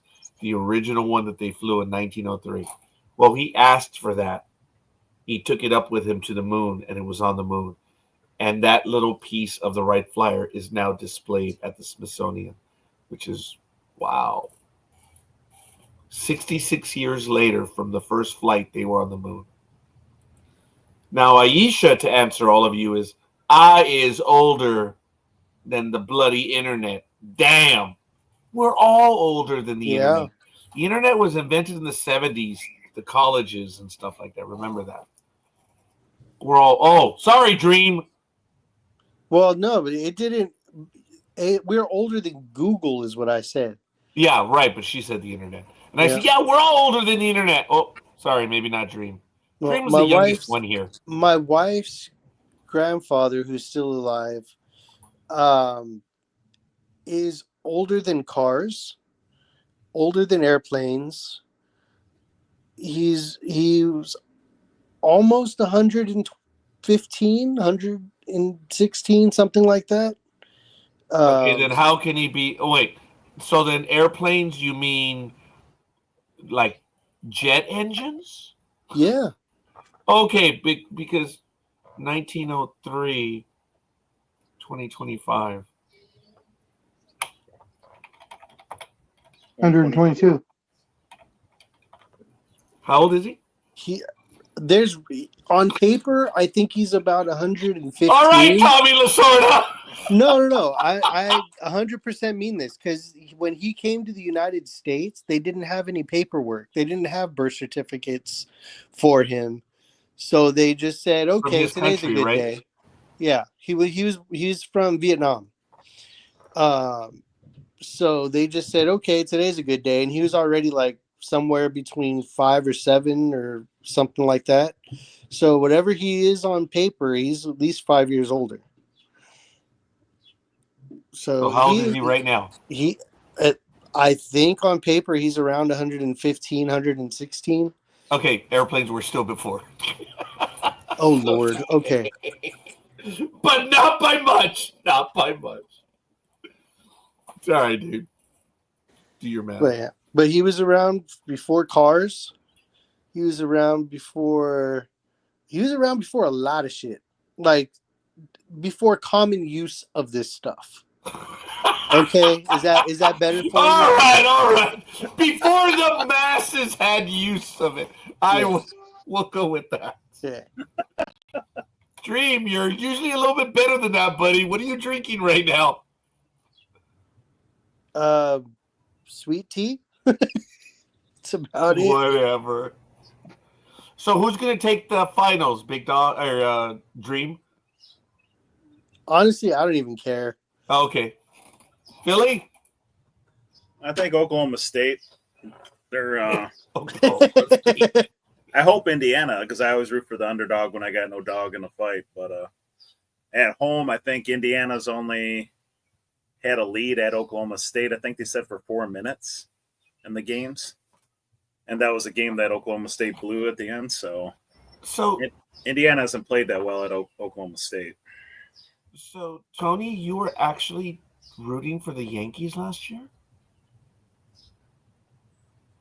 No. You were the underdog. I know. If I have no hatred, I should say. I was rooting for the Dodgers.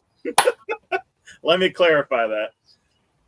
But you know what? All my Philly friends, all of them were rooting for the Yankees. Oh, were they? Yeah.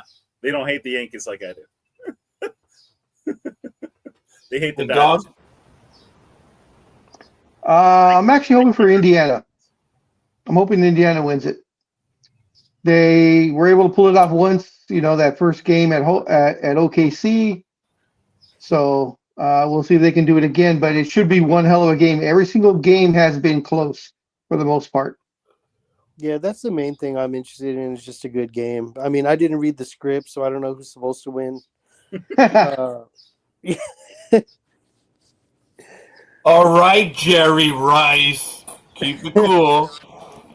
You guys kidding. believe that Jerry Rice said the games were fixed? I wouldn't doubt that there's some influence there, but I think it's impossible to genuinely fix. Like, if somebody was to come up and have a logical explanation of how things were influenced, I might listen to it. But it's far and beyond me to say that everything's fixed. I don't think I would ever believe that in actuality. There's always the joke like, oh, Vegas made a call, that's why this team got this or that. That's just what you say when you missed your bet. Because Vegas made the call. Vegas made the call, make it happen. But do I really All I know, believe that? Probably not. all I know is those Vegas sports callers. They know their stuff because they're usually spot on. Yeah. It is far in between where they actually get it wrong by a lot. Right, 100%. Vegas That's why could it's make like enough you got calls to for look that at Super Bowl, though. That's my favorite is looking at the over under for the game. Yeah. And it's supposed to be like, say there's a basketball game, it's supposed to be 110 points. The over unders at 109.5. And then you look at the end of the game and then it's like 110, 111 or 108 and you're like, how? It's crazy. They get it so spot on. Like, it is nuts. So if you ever want to really gauge how close they're getting to these calls in the games, especially in a longer series, look at the over-under on the first couple games. That'll tell you how freaking specific they are getting. If there's a lot of missed calls, you can kind of go one way or the other towards the end of the series, depending on, what you think's going to happen. But it's crazy how close these guys are. Yeah, and if you're betting in the NFL, you want to bet in the first few weeks because that's when Vegas seems to be off. But after the first couple of weeks, they're really on. Yeah. Well, I already put a bet on who I think is going to win the Super Bowl. So, well, I would never put a bet for the Cowboys, especially in a positive manner, I should say. But I heard the over under for the Cowboys this year is 7.5 games won. Almost want to lay a bet down for that because as much as I think they're going to stink, they're going to win more than 7.5 games. Yeah. Well, I was feeling stupid, and I put a $5 bet down that the Browns were going to win the Super Bowl so that if they do some sort of miracle, I'll get $18,000. $18,000 on a $5 bet. Holy crap! I'll put that bet down that they win the toilet bowl. Right. The toilet bowl. No, it's like $1,800 if they win. And I was laughing my ass off. I was like, you know what? Fuck it. Stupider things have happened. And am I really gonna miss this $5 in 5 months, 6 months? No, I'm not gonna even imagine that I even had it. So I put $5 on them. Say it'll be a funny joke if they win. I just have to remember not to delete my accounts.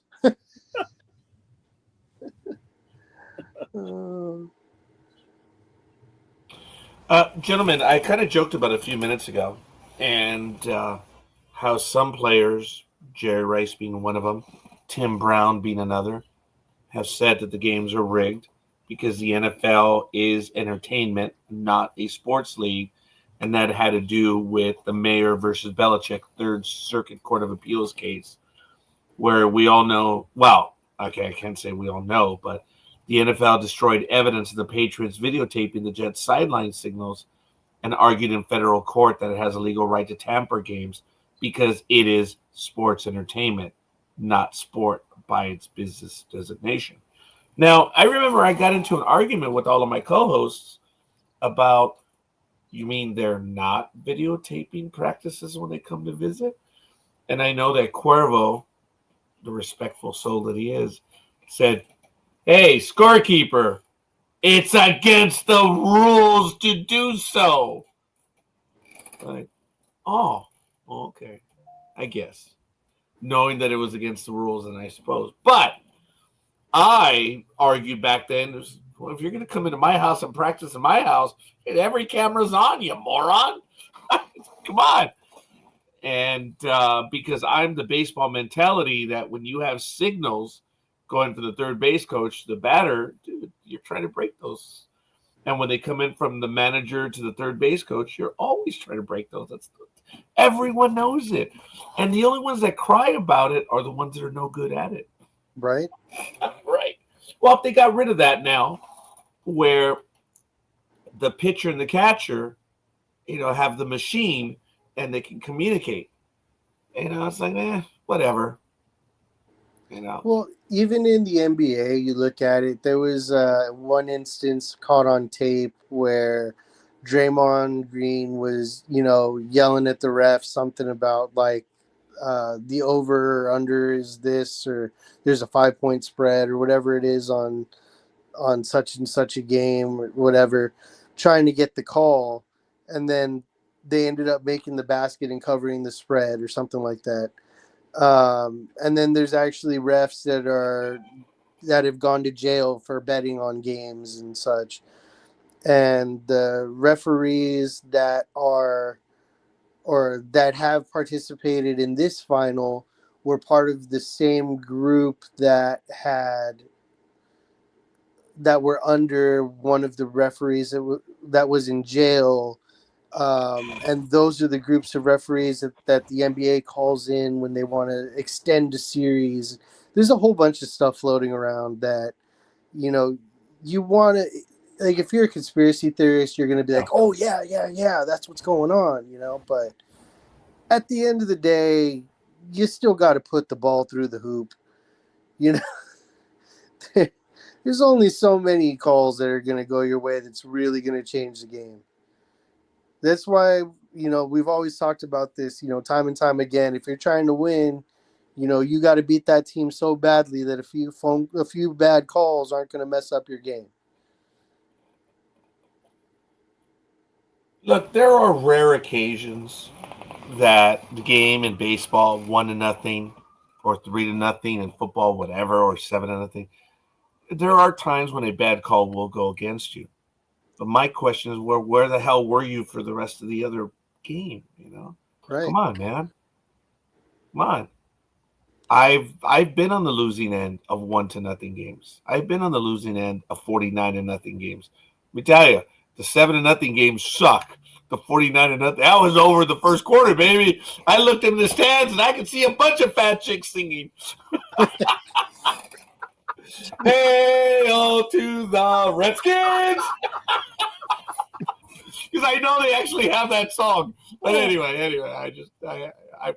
dude, I've been blown out of games early. It's like, it's over, man.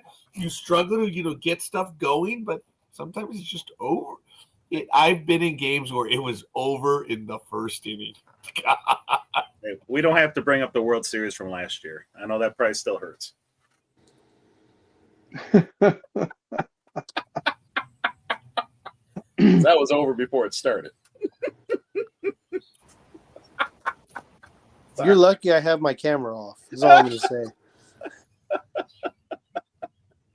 Wow. All right. So Don't if make you're me the home get team, Coco to attack you. so do you know that it's all over if you're the home team and the person singing the national anthem is a fat lady? Oh, I didn't think about that. Or you're like, oh shit, the game's over already. Yeah. I want a refund. Or I have another.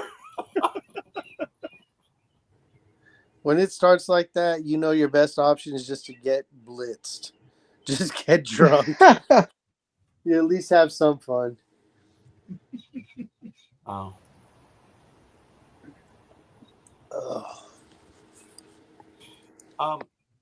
There's some players that have gone on record saying that, well, the refs started making calls and stuff. I don't know if that is genuinely fixed. I do know that there are some NFL players allegedly that had to sign non-disclosure agreements for these games. So, really? Okay.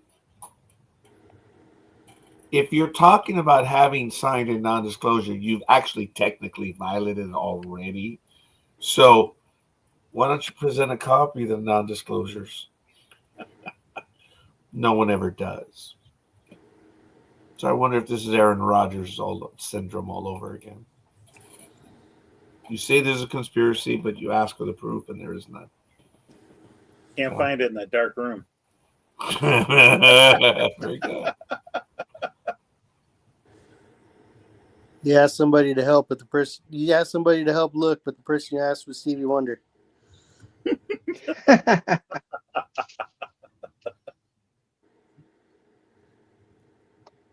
Let's see if I can get this one to go. This was one of my most recent favorite moments in all of sports. I have to stop the screen and get the volume. I have to be careful with the volume. Yeah, you do. I didn't realize that Tim Anderson was playing with the Angels this year. Oh, he's playing for other teams. One of my favorite players. Remember this one? Jose Ramirez. Here it comes. A swing and a smash to first by the diving Vaughn. Down the right field line. Kicks into the corner. Ramirez on his way to second. Head first slide. Safe, and in to score is Jimenez. And another hustle double. Right over the bag at first. Now Hosey and Anderson square off. They're fighting. They're swinging. Down goes Anderson. Down goes Anderson. Love it. I love down goes Anderson. That's awesome. Okay. I know I'm going to get in trouble with that one, but I think it was kind of worth it. It's kind of funny to talk about it this morning. Anderson, I don't know if he's still with the Angels, but he was signed by them this year. But Anderson is the player that went after Donaldson. And Philly and I had moments of this early in the season because Donaldson, when he was in the Yankees, had a moment against Anderson where he screwed up. And he says, "Hey, how you doing, Jackie?"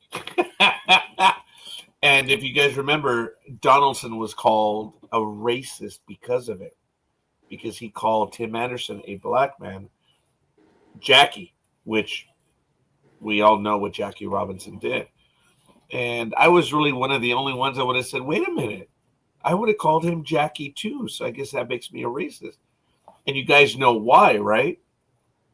Well, Tim Anderson had said 2 years before, I'm going to come into baseball and I'm going to shake things up just like Jackie Robinson did. Really? Really? So when he was screwing up on the field, Donaldson caught him and said, how you doing, Jackie? Yeah. He was like, hey, how you doing? I would have done the exact same thing, but I guess that's racist. He said, I'm going to change things up in baseball just like Jackie. And when he screwed up in the field running the bases, said, how you doing there, Jackie? That's racist? That's racist? Out of context, it could sound racist. He called himself Jackie in a famous interview. Everyone knew about it. Right, but apparently this not was the trash talking in the first person stupid. Right. But to somebody who didn't know about it, thank you. To somebody who didn't know about it, it could be construed as. So then the people that don't know about it get into the conversation. It should be A and B. See your way out of this, jackass. That's what it should be. They shouldn't even be commenting. But yes, Donaldson was fried. That might have been inappropriate. He was skewered. Well, that still might be inappropriate. But anyway, he was skewered over his comment. And I remember being on this program that saying, no, I would have done the same. And I'm still calling him. Actually, if I go to Anaheim and he's there, I swear to God, I'm going to call him. Hey, Jackie! Hey, he's with Miami. Oh, so the Angels cut him, huh? Yeah. It's like everyone's cutting him. Does that make Ever it since better? Anderson went down, he hasn't been the same, dude. He's a problem child. All right. So one of my favorite fights actually was Nolan Ryan. Yep. Yes. When he continued to pitch and he's just bleeding everywhere like a Robin maniac. Ventura. Yep. Do you know that he finished that game? Yes. Yes, like a maniac with blood dripping down his face because he thought it would be even cooler. Oh, He thought you it would type be in more Robin intimidating. Ventura, and it goes talking about Nolan Ryan.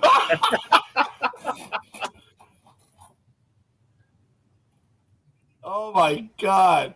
If you look at it, the video, Big Dog and I have talked about it. I think it's so funny that when Robin gets hit, he starts walking and he's like, no, F it. And then he charges, and Nolan's like, oh, you're still going to run at me, you little shit? To me, that's probably one of the best. It is one of the best old man beatdowns I've ever seen in my life. No, the best old man beatdown was Boston Red Sox, the manager, Pedro Martinez, and when he threw shoot. I can't think You of his remember name. He was a third Zimmer? base coach, old guy. Don Zimmer. Yes. Yeah.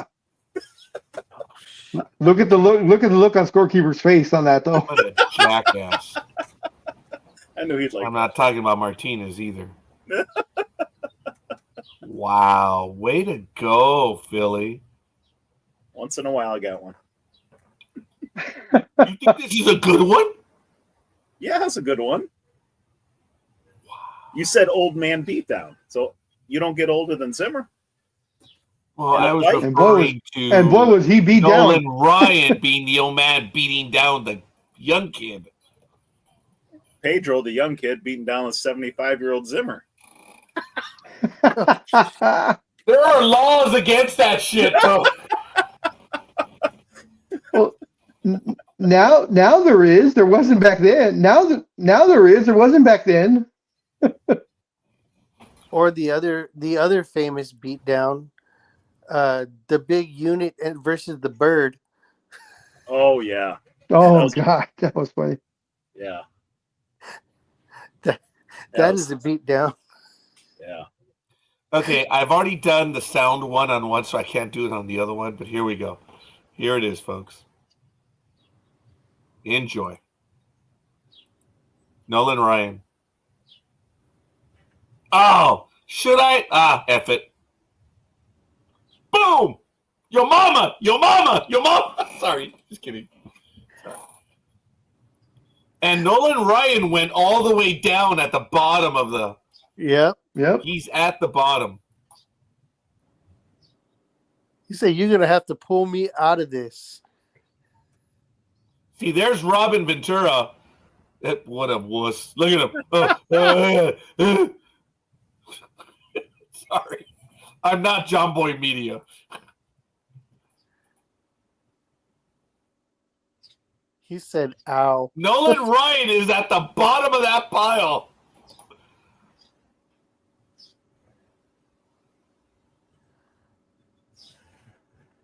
Russell, who are you? Get the hell out, you moron. There he is. Oh, sorry.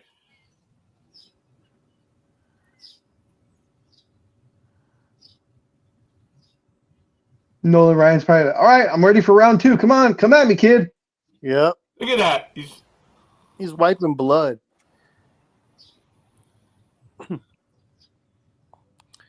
He's like, no, I'm good. Oh, that's that picture. Jack Forget McDowell. the guy's name. Jack McDowell, isn't it? The pitcher. It's funny, guy. Look. Oh, we're gonna go again.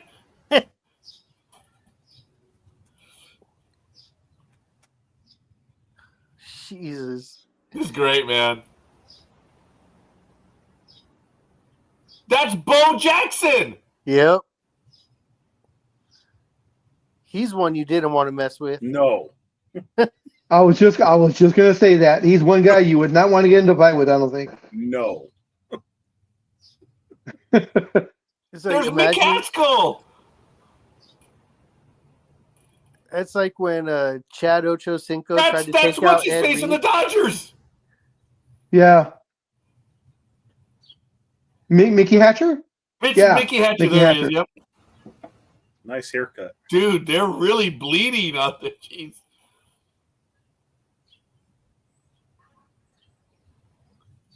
Anyway, I believe that's most of it right there. Was there a fight last night at Angels? I thought I got an update in the middle of the night that there was a bench clearing fight with the Angels. Oh, I was yeah. half asleep. I believe I can't remember if it was yesterday or the day before yesterday, but yeah, there was. It was Oh, the shortstop. yeah, because it was in the ninth inning because they Erdman? hit Not Erdman. Neto or Nieto? I think he's their leadoff guy, yeah? yeah, he was involved.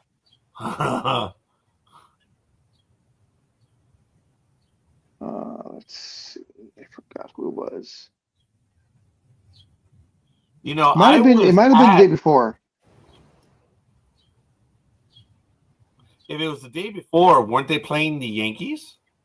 Yeah, I can't remember when it was because I think it was in the top of the ninth. Their batter got hit by the Angels pitcher.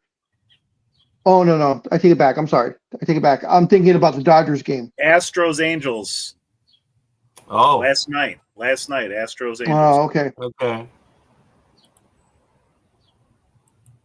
Because the Dodgers also got into a little bit of melee because one of the other team's guys got hit in the top of the ninth. There was a bench clear get together because no one really fights anymore. And then in the bottom half of the inning, they hit They do Shohei. in the minor leagues. Yeah, they hit Shohei. But the difference was when the other team got hit, he went down rolling on the ground like someone had shot him or something. And Shohei got hit essentially in the same spot, but just waved the guys off the bench, telling them to stay there, don't even bother coming out. And he just jogged up first base. Yeah, Neto was hit by a pitch last night. Started a fight. Well, Yeah. This is the Angels and the A-holes. Yeah. Gentlemen, this is probably one of the most psycho moments in baseball. No, actually, it wasn't the only, but this is one of the better ones. Okay. Enjoy. No sound. 1983. Oh, this is horrible. Oh, Horrible. The famous Pine Tar game. Horrible. It's gone. The Yankee announcer's like, oh. Now the Royals have a 1-run lead. It's now 5-4. I remember that. Yeah, I do too, unfortunately. George Brett hit And a it's- dramatic Love George Brett. top of the ninth, 2-run blast off George. There it is. Look, right there. Dude, the Pine Tar is all the way up to the top, man. It is, but that didn't affect the ball going over the fence. It's illegal. Jesus. but I'll give it to Billy Martin for knowing that rule. Yes.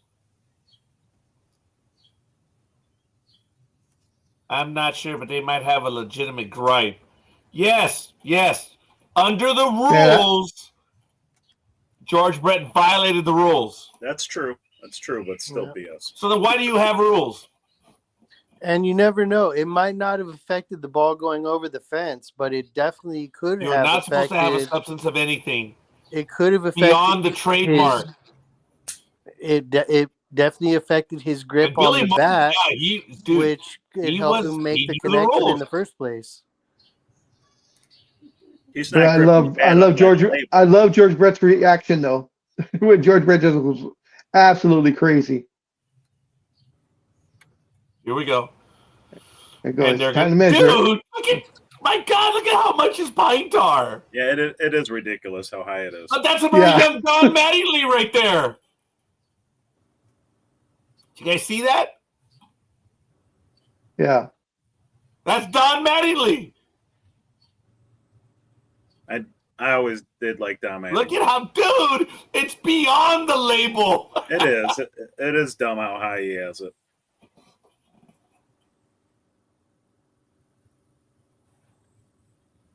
That's Don on the right and Billy Martin. Billy Martin saw Don Mattingly in the minor leagues and he said, that kid's got to come up. Billy Martin did know talent. He could pick out talent, man. I love this part. This is where it all breaks down finally.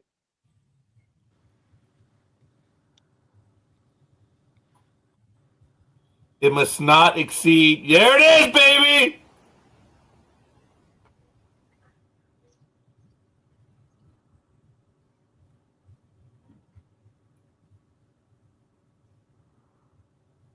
And George right Brett, there. watch. He's like, yeah, he's out, baby. What? What are you talking about? You guys are crazy. It's crazy. That was such a freak out, man. If that would have happened in today, now he would be suspended for like 30 games for charging the refs the way he did. Yeah. And like, that's bullshit. Read that one as plain as day. Yep. But if he would have grounded out, nobody would have said shit. That is true. Oh, the umps are taking the bat, and the Royal team is chasing the ump. This is how out of control things were, man. That's crazy.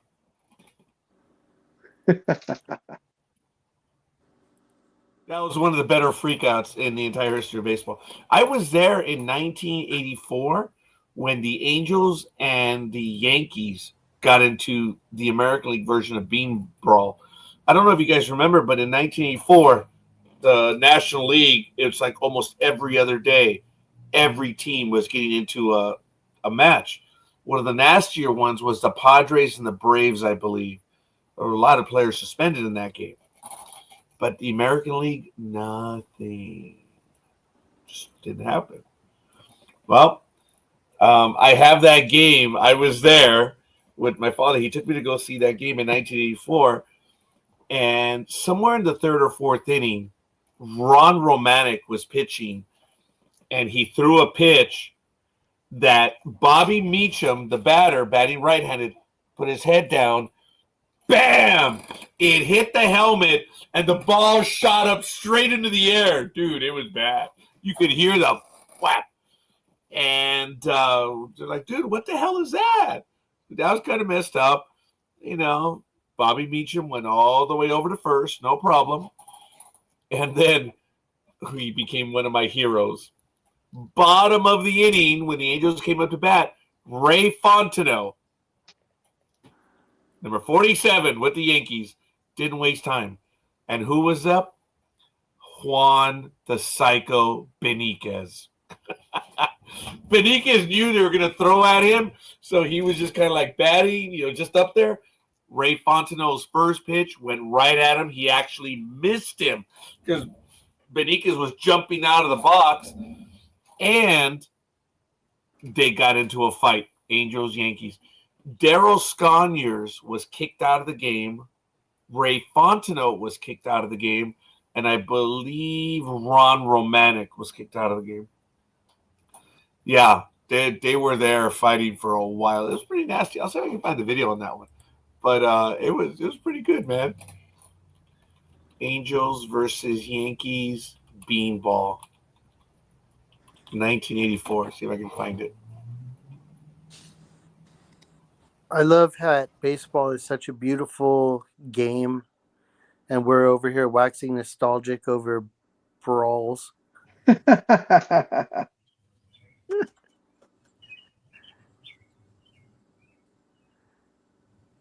I think it was great.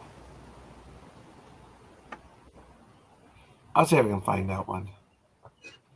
But a lot of games are coming up on that one. But the actual beanball moment, I don't think is in there. I'll see if I can find video of it. But that one was fun. I was actually at that game, which was really cool. Because the American League wasn't fighting until that moment. And then that was it. But anyway, so it's 8:26 a.m. Sports Talk with the guys, home of the Monday Morning Quarterbacks on Saturday. This is a Saturday morning extravaganza. Thank you, everyone, for joining us. And we've had climactic news in the NBA right in the middle of the championship. Big Don, didn't they have rules against that? That they were supposed to kind of like not announce things like that? Usually there is, but when something this monumental came around, it had to break the news. They had to break the news story. What's interesting is though that no one, there were no rumors about this, and that's the funny part. So now the Lakers, I guess, know how to keep their mouths shut because, as we all know, there was no coming out of left field, so to speak, was the Luka Doncic trade that no one knew about, and now the sale of the Lakers. This was put together and no one talked about it. So this leads me to believe that LeBron wasn't told, because this guy likes to go on every single channel and platform and blab about everything. Oh, of course. Oh, now that perfect. Now that you brought him up, Le Crier, Le Flop, Le Bland, Le Queen. Ooh. Of course, he went on his podcast and talking about ring culture, that everybody, and it is just such a load of crap.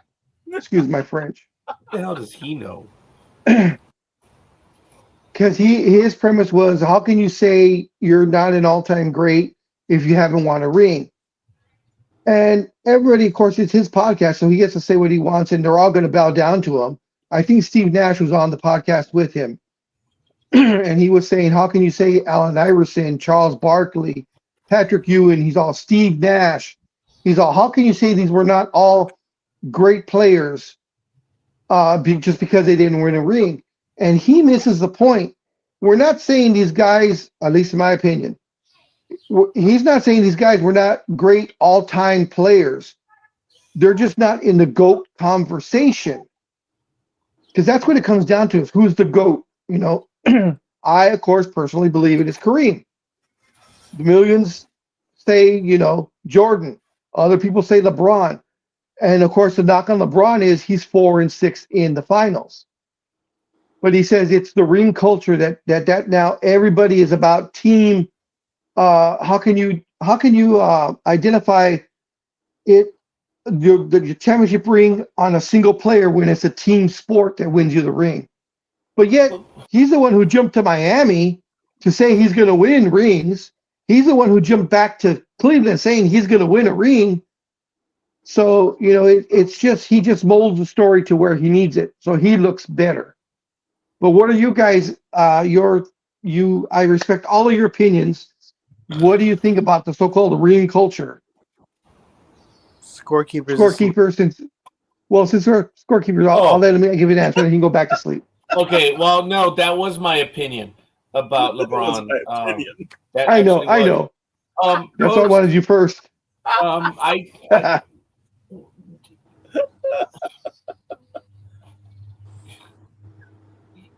Dude, you're not even in the conversation for greatest of all time. The only one that puts you in are your little fanboys that are playing video games in mama's basement. That's it. They're the only ones that care for you. They're called bronzexuals, by the way.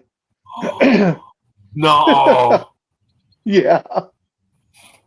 Okay. Oh, I'm sorry. Ladies and gentlemen, The bronze sexuals of the world have nothing to do with anything today. I'm glad that they're able to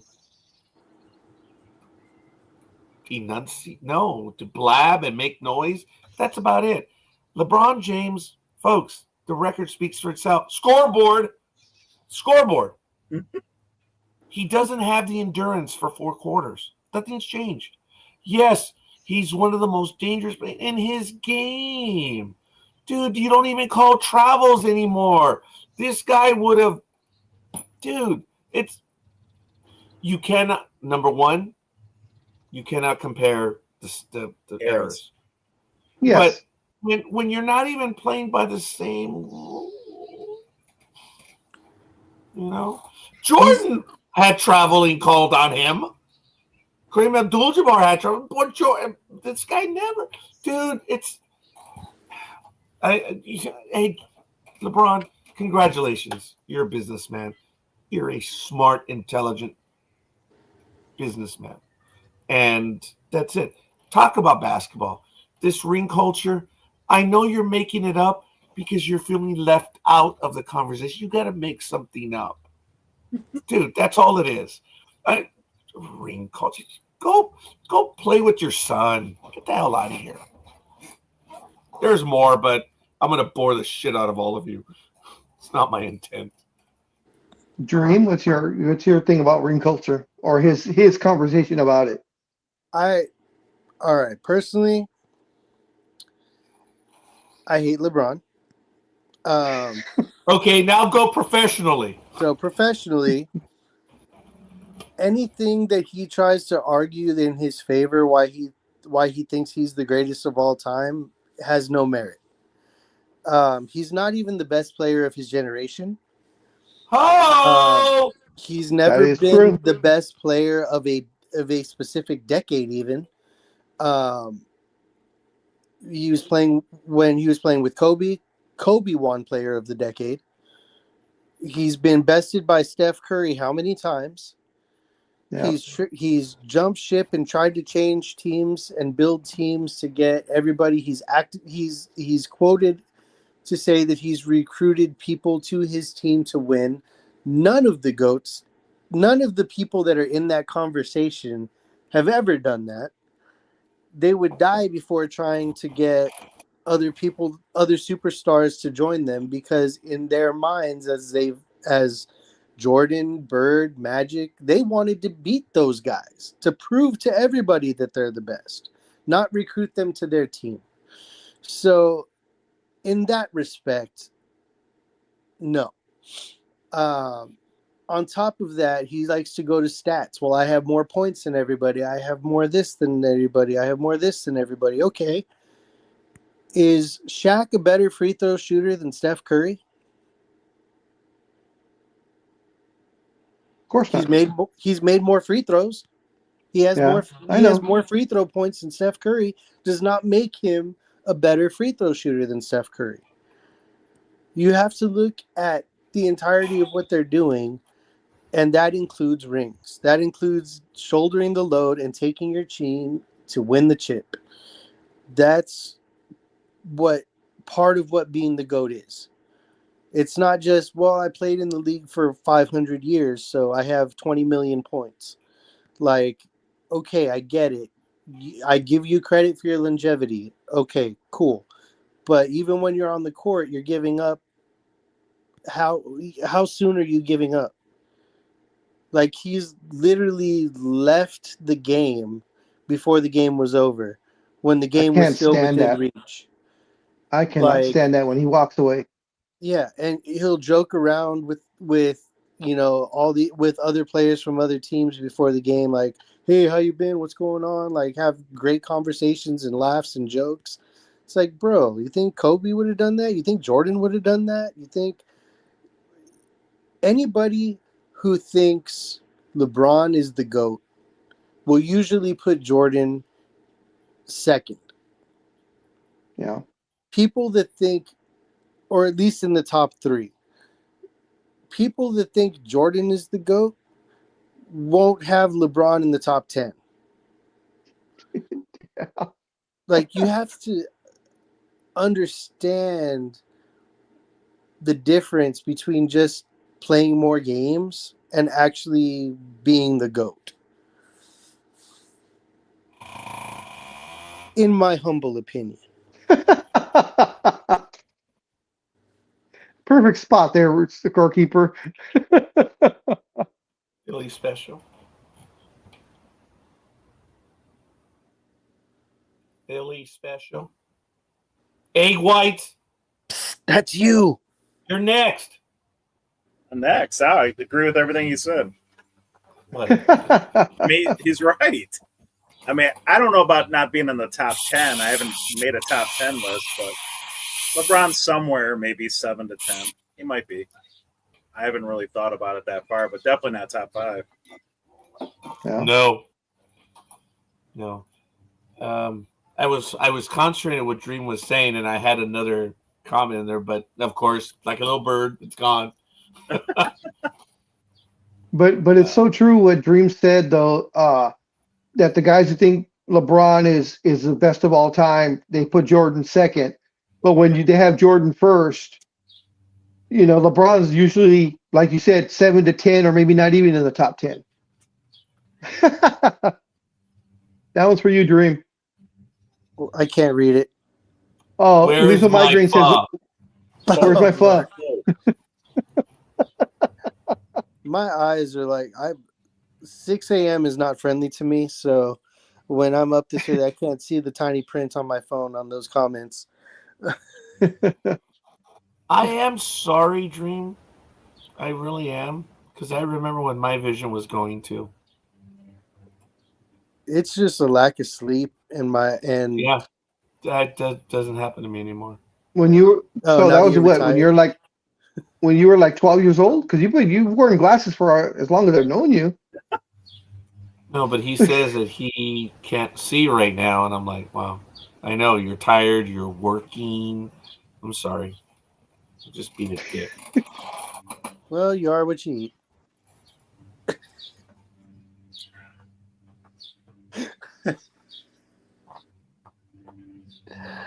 Oh, boy. So That was directed at me. Tony, I missed it. Yeah.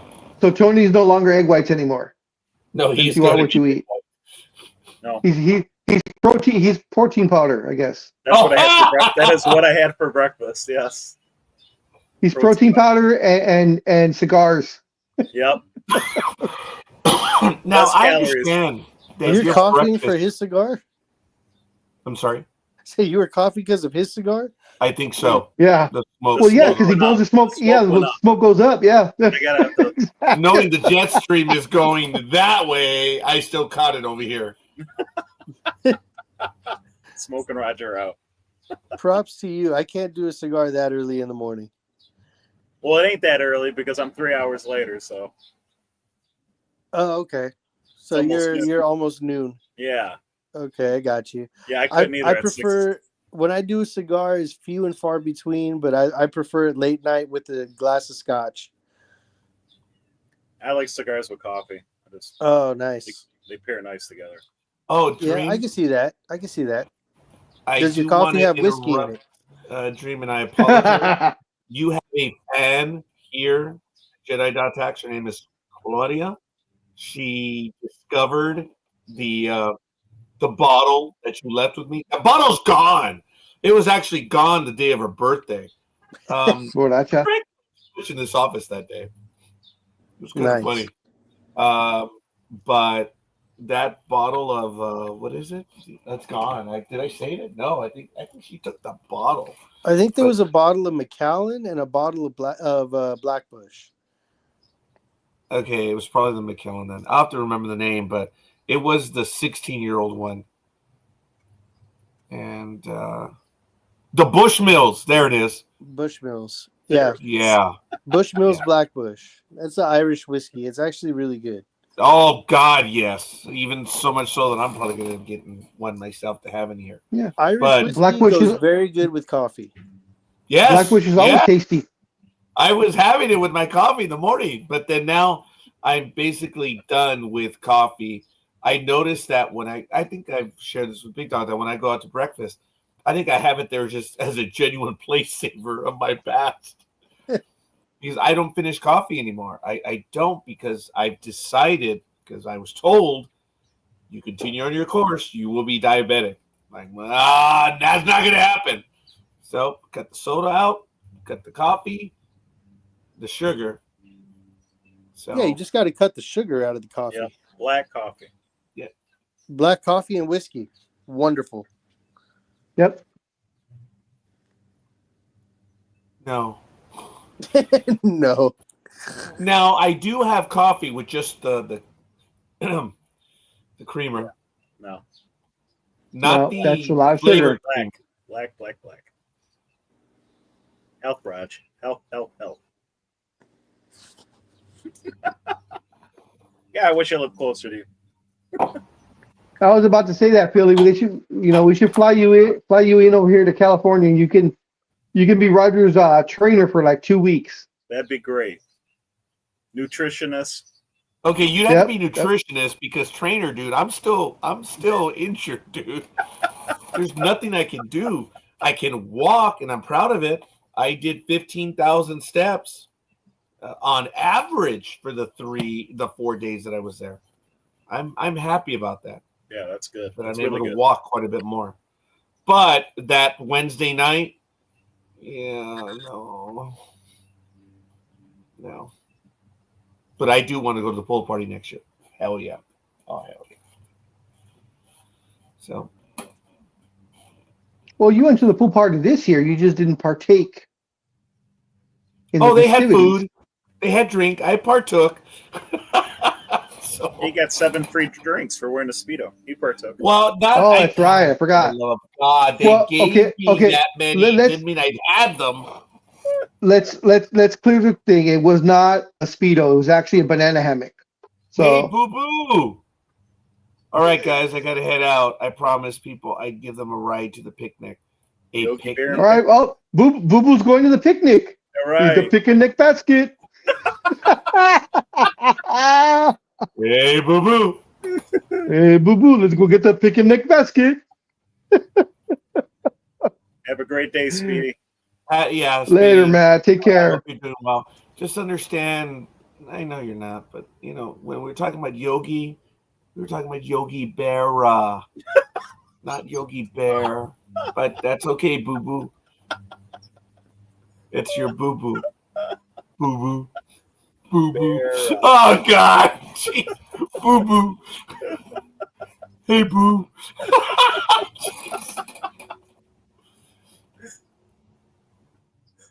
Oh, that's great. Matt just makes it so easy for us. Yeah. Yes. Unbeknownst. Are there laws against that? Oh, my God.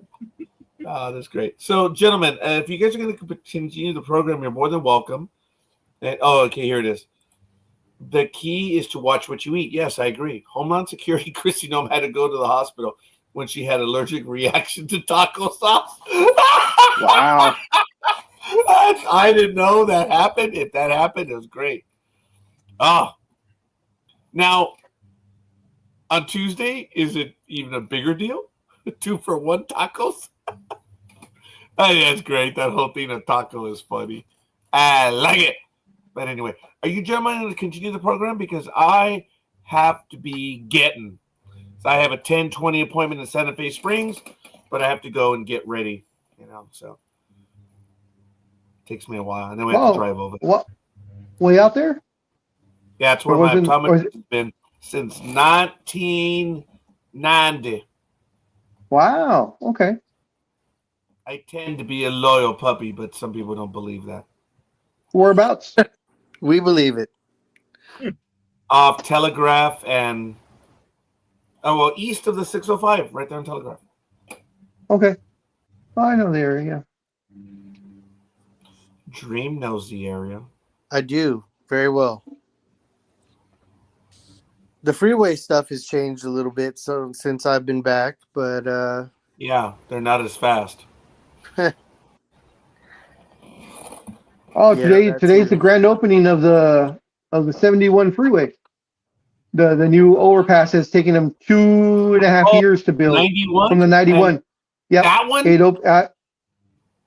Yeah, it's finally going to open today. In fact, I think it just opened 45 minutes ago. I think they said 8 That a.m. was rather fast. And yet the 71 from the 10 through 60 has been under construction for the last 40 years. Yeah, pretty much. No, Tony, we're not kidding. Yeah, he's not. We're not. No, yeah. That's, yeah. I was gonna say it's been under construction for as long as I've been alive, but yeah. Wow. That is not an exaggeration. It was under construction before Dream was. Yeah. Yeah, it's crazy. Here it is, Tony. This is the section of freeway that we're talking about. The 71 used to end at Valley, and then it ended at Mission, and then right here, you see, it's all dense residential. So they had to make it wide enough. There were houses along this corridor. It was a road, and it's all under construction right now. You can actually see all the corridor. There were houses right. You can actually see the old streets right there. And they had to buy out the streets. It's still under construction, and then it starts up again here by the 60. And then what Big Dog was talking about was down here. See, the overpass is, there it is. Look, it's under construction right here. So the whole thing is it's going to go over here and come up to there. That's all. Took 2 years. Neat, huh? That's it. I know. Oh, look! Back to the Future! Lions Estates! Look at that right there! That's where they filmed it. That road is on private properties where they filmed Back to the Future. Isn't that cool? That is pretty cool. That is really cool. I'm not even gonna lie. That's pretty cool. Freaking love that movie. It is right there. One of my favorite theories from Back to the Future is that every time Doc shows up to save Marty from like a certain death experience is because he's creating an alternate branch because Marty actually did die. And that's why he always shows up right on time to save him, like from in all the different movies. Doc Brown goes back and goes, back and forth to save him and be in the right place. Like, how is he always in the right place? Because he's already seen it. He had to go back and save him. Interesting theory. Dude, that's deep. even for myself, that's deep. Wow.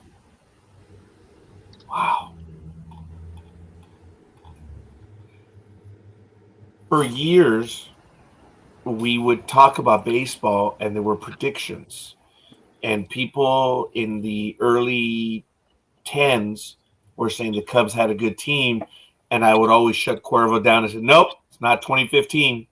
It's not 2015. And obviously, I was getting that, remember, Big Dog? My thing was 2015 was because of Back to the Future. That was it. We all know the Cubs won in 2016. But my prophecy would have been fulfilled.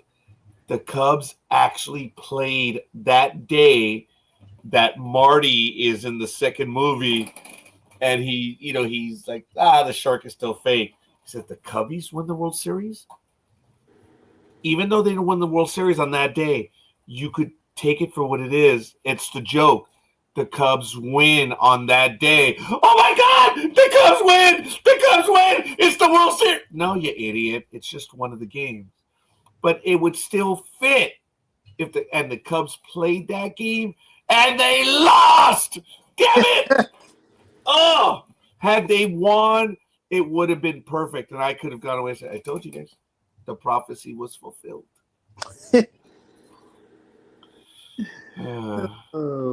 Yeah.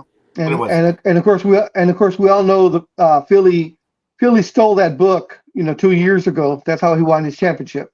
That's exactly how. When we're all old, I mean older, I'm going to tell you what I did to win this last year.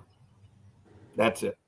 It's true what I did, that I spent more time. I mean, I was angry. I told you after the third week, I was angry. Rigged. It's rigged. But It's scripted. Roger got the script. Roger Yep. got a hold of the script. Yep. Well, it's entertainment, just like wrestling. Yep. Yep.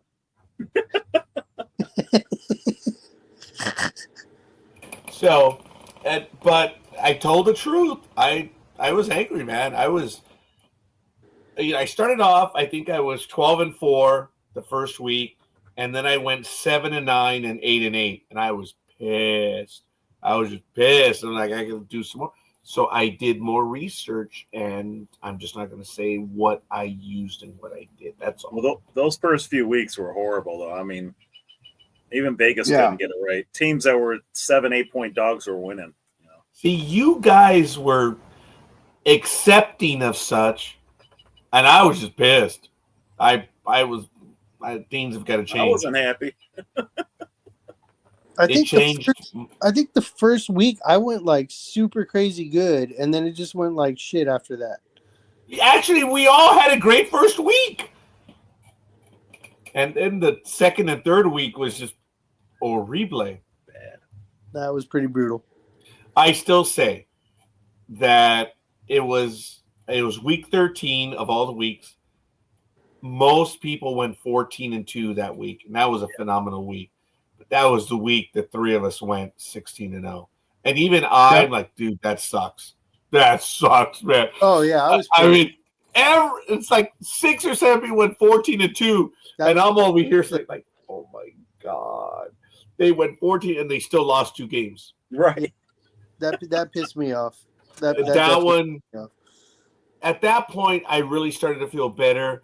I thought I was very lucky that day, but you guys gave me the props, as did Aisha and Elizabeth. All 3 of us went 16-0, but I believed that Elizabeth had the real perfect week because her picks in were on when, Big Dog, on Tuesday. I think it was Tuesday. Yeah. Hers were called for already. Aisha and I picked the games as we moved forward. After Thursday, we're like, okay, let's do Saturdays. And, it's just, we play.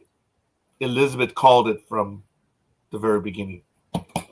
So that's why I felt hers was, it had more weight to it. And she learned. Remember, Elizabeth learned because she kept changing her picks and she'd lose. So she did very well. Look, I thought it was great. And Aisha finished in second, right? Yeah. I believe so, yes. Yeah, Aisha, damn. That was way to go, Aisha. That was Only absolutely because awesome. she bet against her Cowboys. That's why she was winning. Yeah. Yeah. Look, all I know is this year, and I was like, you know what? It's okay. I'm figuring Tony is, in it to win it. I don't know if I want to put in the same amount of work that I did last time. God, I think I went blind like Dream was right now. But now you're retired. You'll have more time. Yeah, I was going to say the same thing. Yeah, you're retired. You have time on your hands. I love you, man. I don't know if I want to do it though. There was a lot of work, man. And no one's ever going to know Dream, but I still love you too. Don't worry about it. Well, Scorekeeper, maybe you can have your assistant crunch the numbers for you so you won't have to work as hard. I want her to crunch some other things, but that's neither here nor there. Oh my God, That's true. Tony almost choked on that one. It's not going to happen. That's why I joke about it. She's really good at what she does. So it's all good. Lethal says, are the Bloods and Crips still a thing? Yeah. Oh, yeah. She's really good at what she does and probably better at what she doesn't do for you. Oh, yeah. Oh, yeah. There's no doubt about that. Well, I'm assuming. Allegedly. Allegedly, yeah. Good for her. She's in Mexico right now at a wedding. Oh, my God, today. As a matter of fact, she's the bridesmaid today. Are they getting married right? Oh, my God. This would be absolutely hilarious if she's bridesmaid at this exact moment. I think that's the time of the wedding. Wow. Good for her.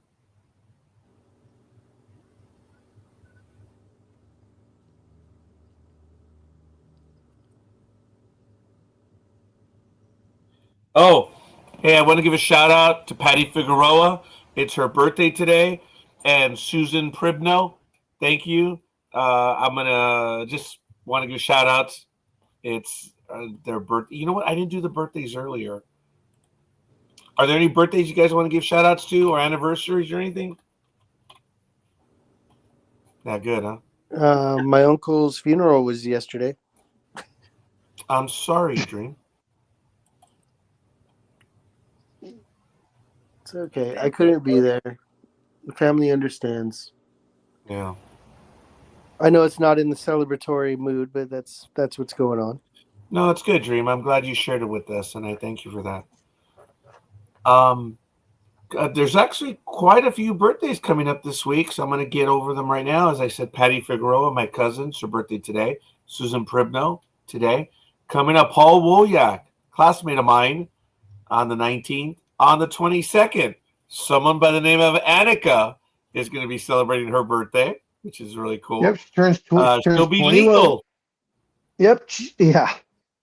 She's 21 tomorrow. Yeah. Harold Sturker, Arturo Diaz, Ray Valido, Juana Orozco, Patricia Castillo, Bruce Perlman, Maggie Roman, David Berrigan Jr., Stacy Calvano, Matthew Barr, and our very own Jamie Ruby from the network as well will be celebrating their birthdays this week.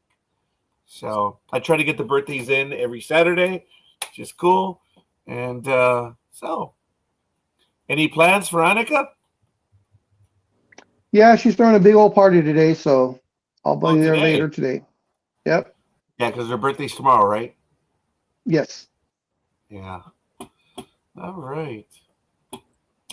Fair enough. Well, gentlemen, I guess we're nearing the end. Anything else? Chris Pratt turns 46 nope. today. Who? Chris Pratt turns 46 today. Yeah, Oh, I'm okay. one of the luckiest men in Hollywood right now. Why didn't you get him on for an interview? Come on.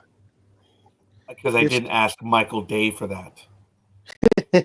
You know when's the last time I actually asked anyone for an interview?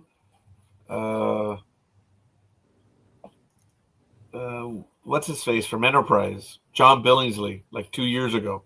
It's the last official interview that I've asked. I don't ask for interviews. My favorite's still Eric Pierpont that you did. Dude, he was cool, wasn't he? Yes, he's awesome. Yes, and I believe he wants to come back. And it's just, my goodness, we've had. Yeah, he's the gentleman that's the, isn't he a, he's like here, he's an educator, isn't he, as well? I believe so. I know he's an author. Yeah. That one was fun. He was cool, man. I'm hoping to get him back as well. Oh, that's right, from Alienation, yes.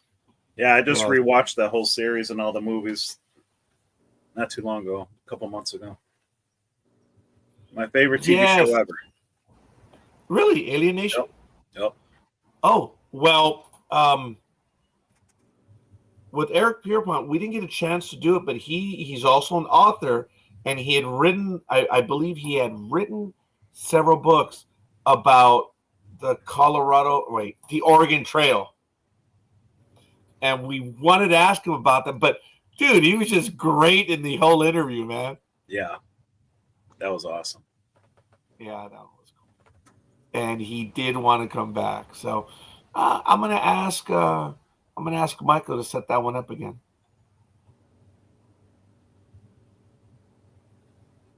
All right. Well, gentlemen, I want to thank everyone who joined us in audience. And I want to thank my co-hosts, obviously, for today, Dream, Philly Special, and, of course, the Big Dog. It's a wonderful, wonderful Saturday, June 21st. I hope you guys enjoy everything. Dream, what are you going to be doing on July 14th? Probably working. Really? Yeah, Oh, okay. because I go to California on the 15th. That's a Tuesday. Yes, So on Monday, you're going to be working on Monday? most likely.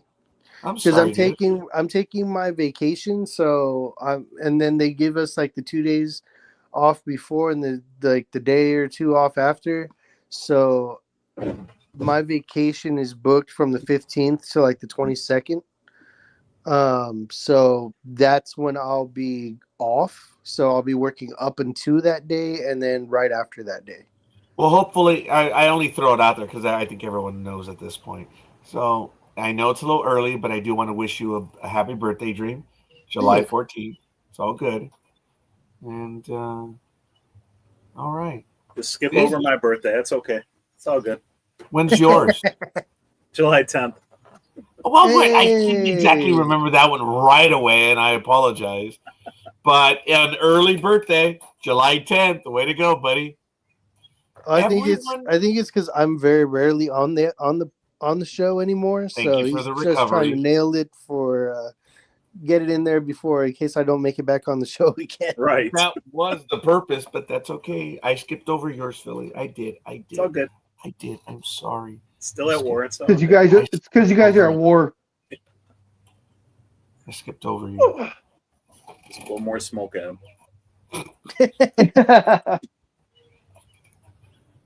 Yeah, so I you're literally genuinely blowing, forgot why we were at war. Billy says, "Oh no, you're literally I remember blowing smoke up exactly his ass. why." What was that? I'm sorry. Literally blowing smoke up your ass. Oh, Fucking big dog. Oh, Tony's turning red. Look how red he's turning. Damn it. You kill me. well, if he's blowing smoke up my ass, then thank God I'm gonna go take a shower right now. So that's what I'm gonna go do. that time of the month, huh? Yeah, as a matter of Once fact. a month, whether you need it or not. No, dude, I did every day over in Vegas. So, Scorekeeper, do you think your vision has gotten worse, or do you think your prescription will be the same? Oh no, I need glasses. It has gotten worse over the so yeah. I mean, I'm not worried about my prescriptions moving forward, but I was just joking that this is gonna be my last one as an employee, which I'm no longer an employee, but my insurance expires, and like I said, at the end of July. So I'm gonna, and I still have a few of the things I'm gonna get done this month and next month, but that's it, and it's all good. I know that my retirement check is going to start probably in late July. I was like, oh, okay, and then I'm still waiting my last check from my employer, which could be in 3 to 4 weeks still. That's going to be okay. They're going to pay me out all my benefits. So I'm like, okay, all right, we'll see. It's all right. I'm happy. I'm retired. You can't wipe the smile on my face. We were at the event on Wednesday night, and the people that were singing, performing for us, they said, who doesn't have to go to work tomorrow? And everyone would like raise their hand. And then, who doesn't have to go to work on Friday? Raise your hand. How about Saturday? At which point I just kept my hand up. How about Sunday? How about Monday? I'm like, right here, baby. Right here. I don't have to do that anymore. So it's all good. Sorry, Dream. It's okay. I forgive you. I'm Really? planning my retirement. I should be done probably in the next 30 years or so. In the what?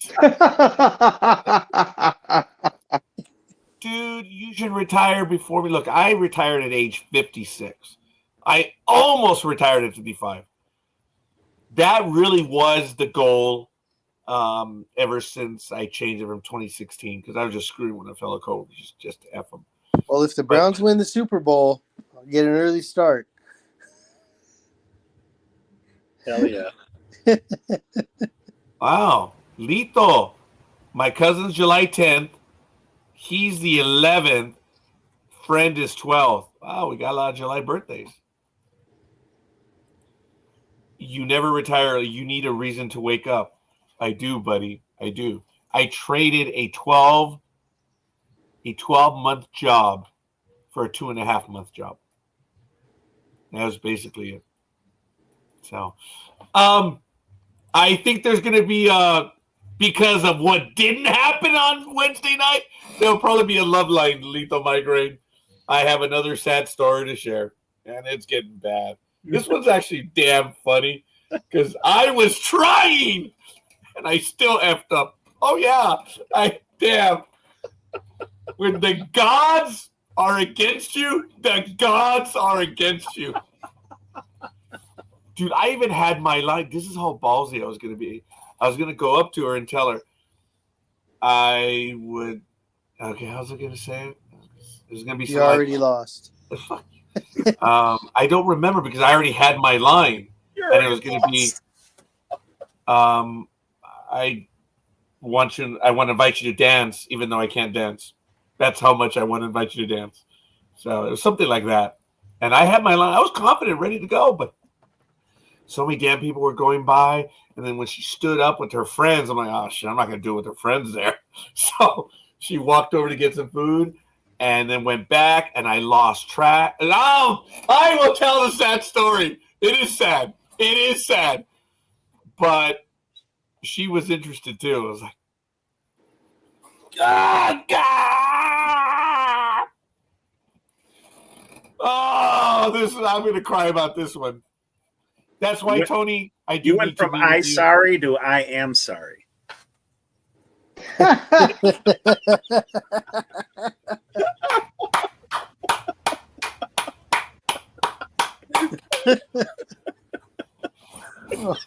Yep. Oh. Gentlemen, I've told you there are times when it's just shut up and move on. I'm trying to signal Big Dog. All right, let's end the program now. Dude, that's how you give respect. Number one is when they put you in your place, you just shut up, smile, and go. That was bitching. We could spend another hour talking about Scorekeeper's love life. Yes. No, That's there's another none. show. That's There's another none. Or lack thereof. Well, yeah, that. You can spend a lifetime. A lot of July birthdays in Minnesota because winter is freaking cold. Yep. I was thinking that when you told me. I said, oh, it must be the season. I was being sarcastic in my mind. I'm like, must be something with the family. Yeah, it's cold. Lucky bastards. All right. Big Dog, go. All right, guys. Enjoy your weekend. Have lots of fun. Party if you need to, and just don't drink and drive. If you're going to drink, don't drive. Do not get behind the wheel. Call an Uber, call a Lyft, call a friend, but don't get behind the wheel. But have fun, and everyone be safe and enjoy your sports this weekend. Me too. Heck yeah.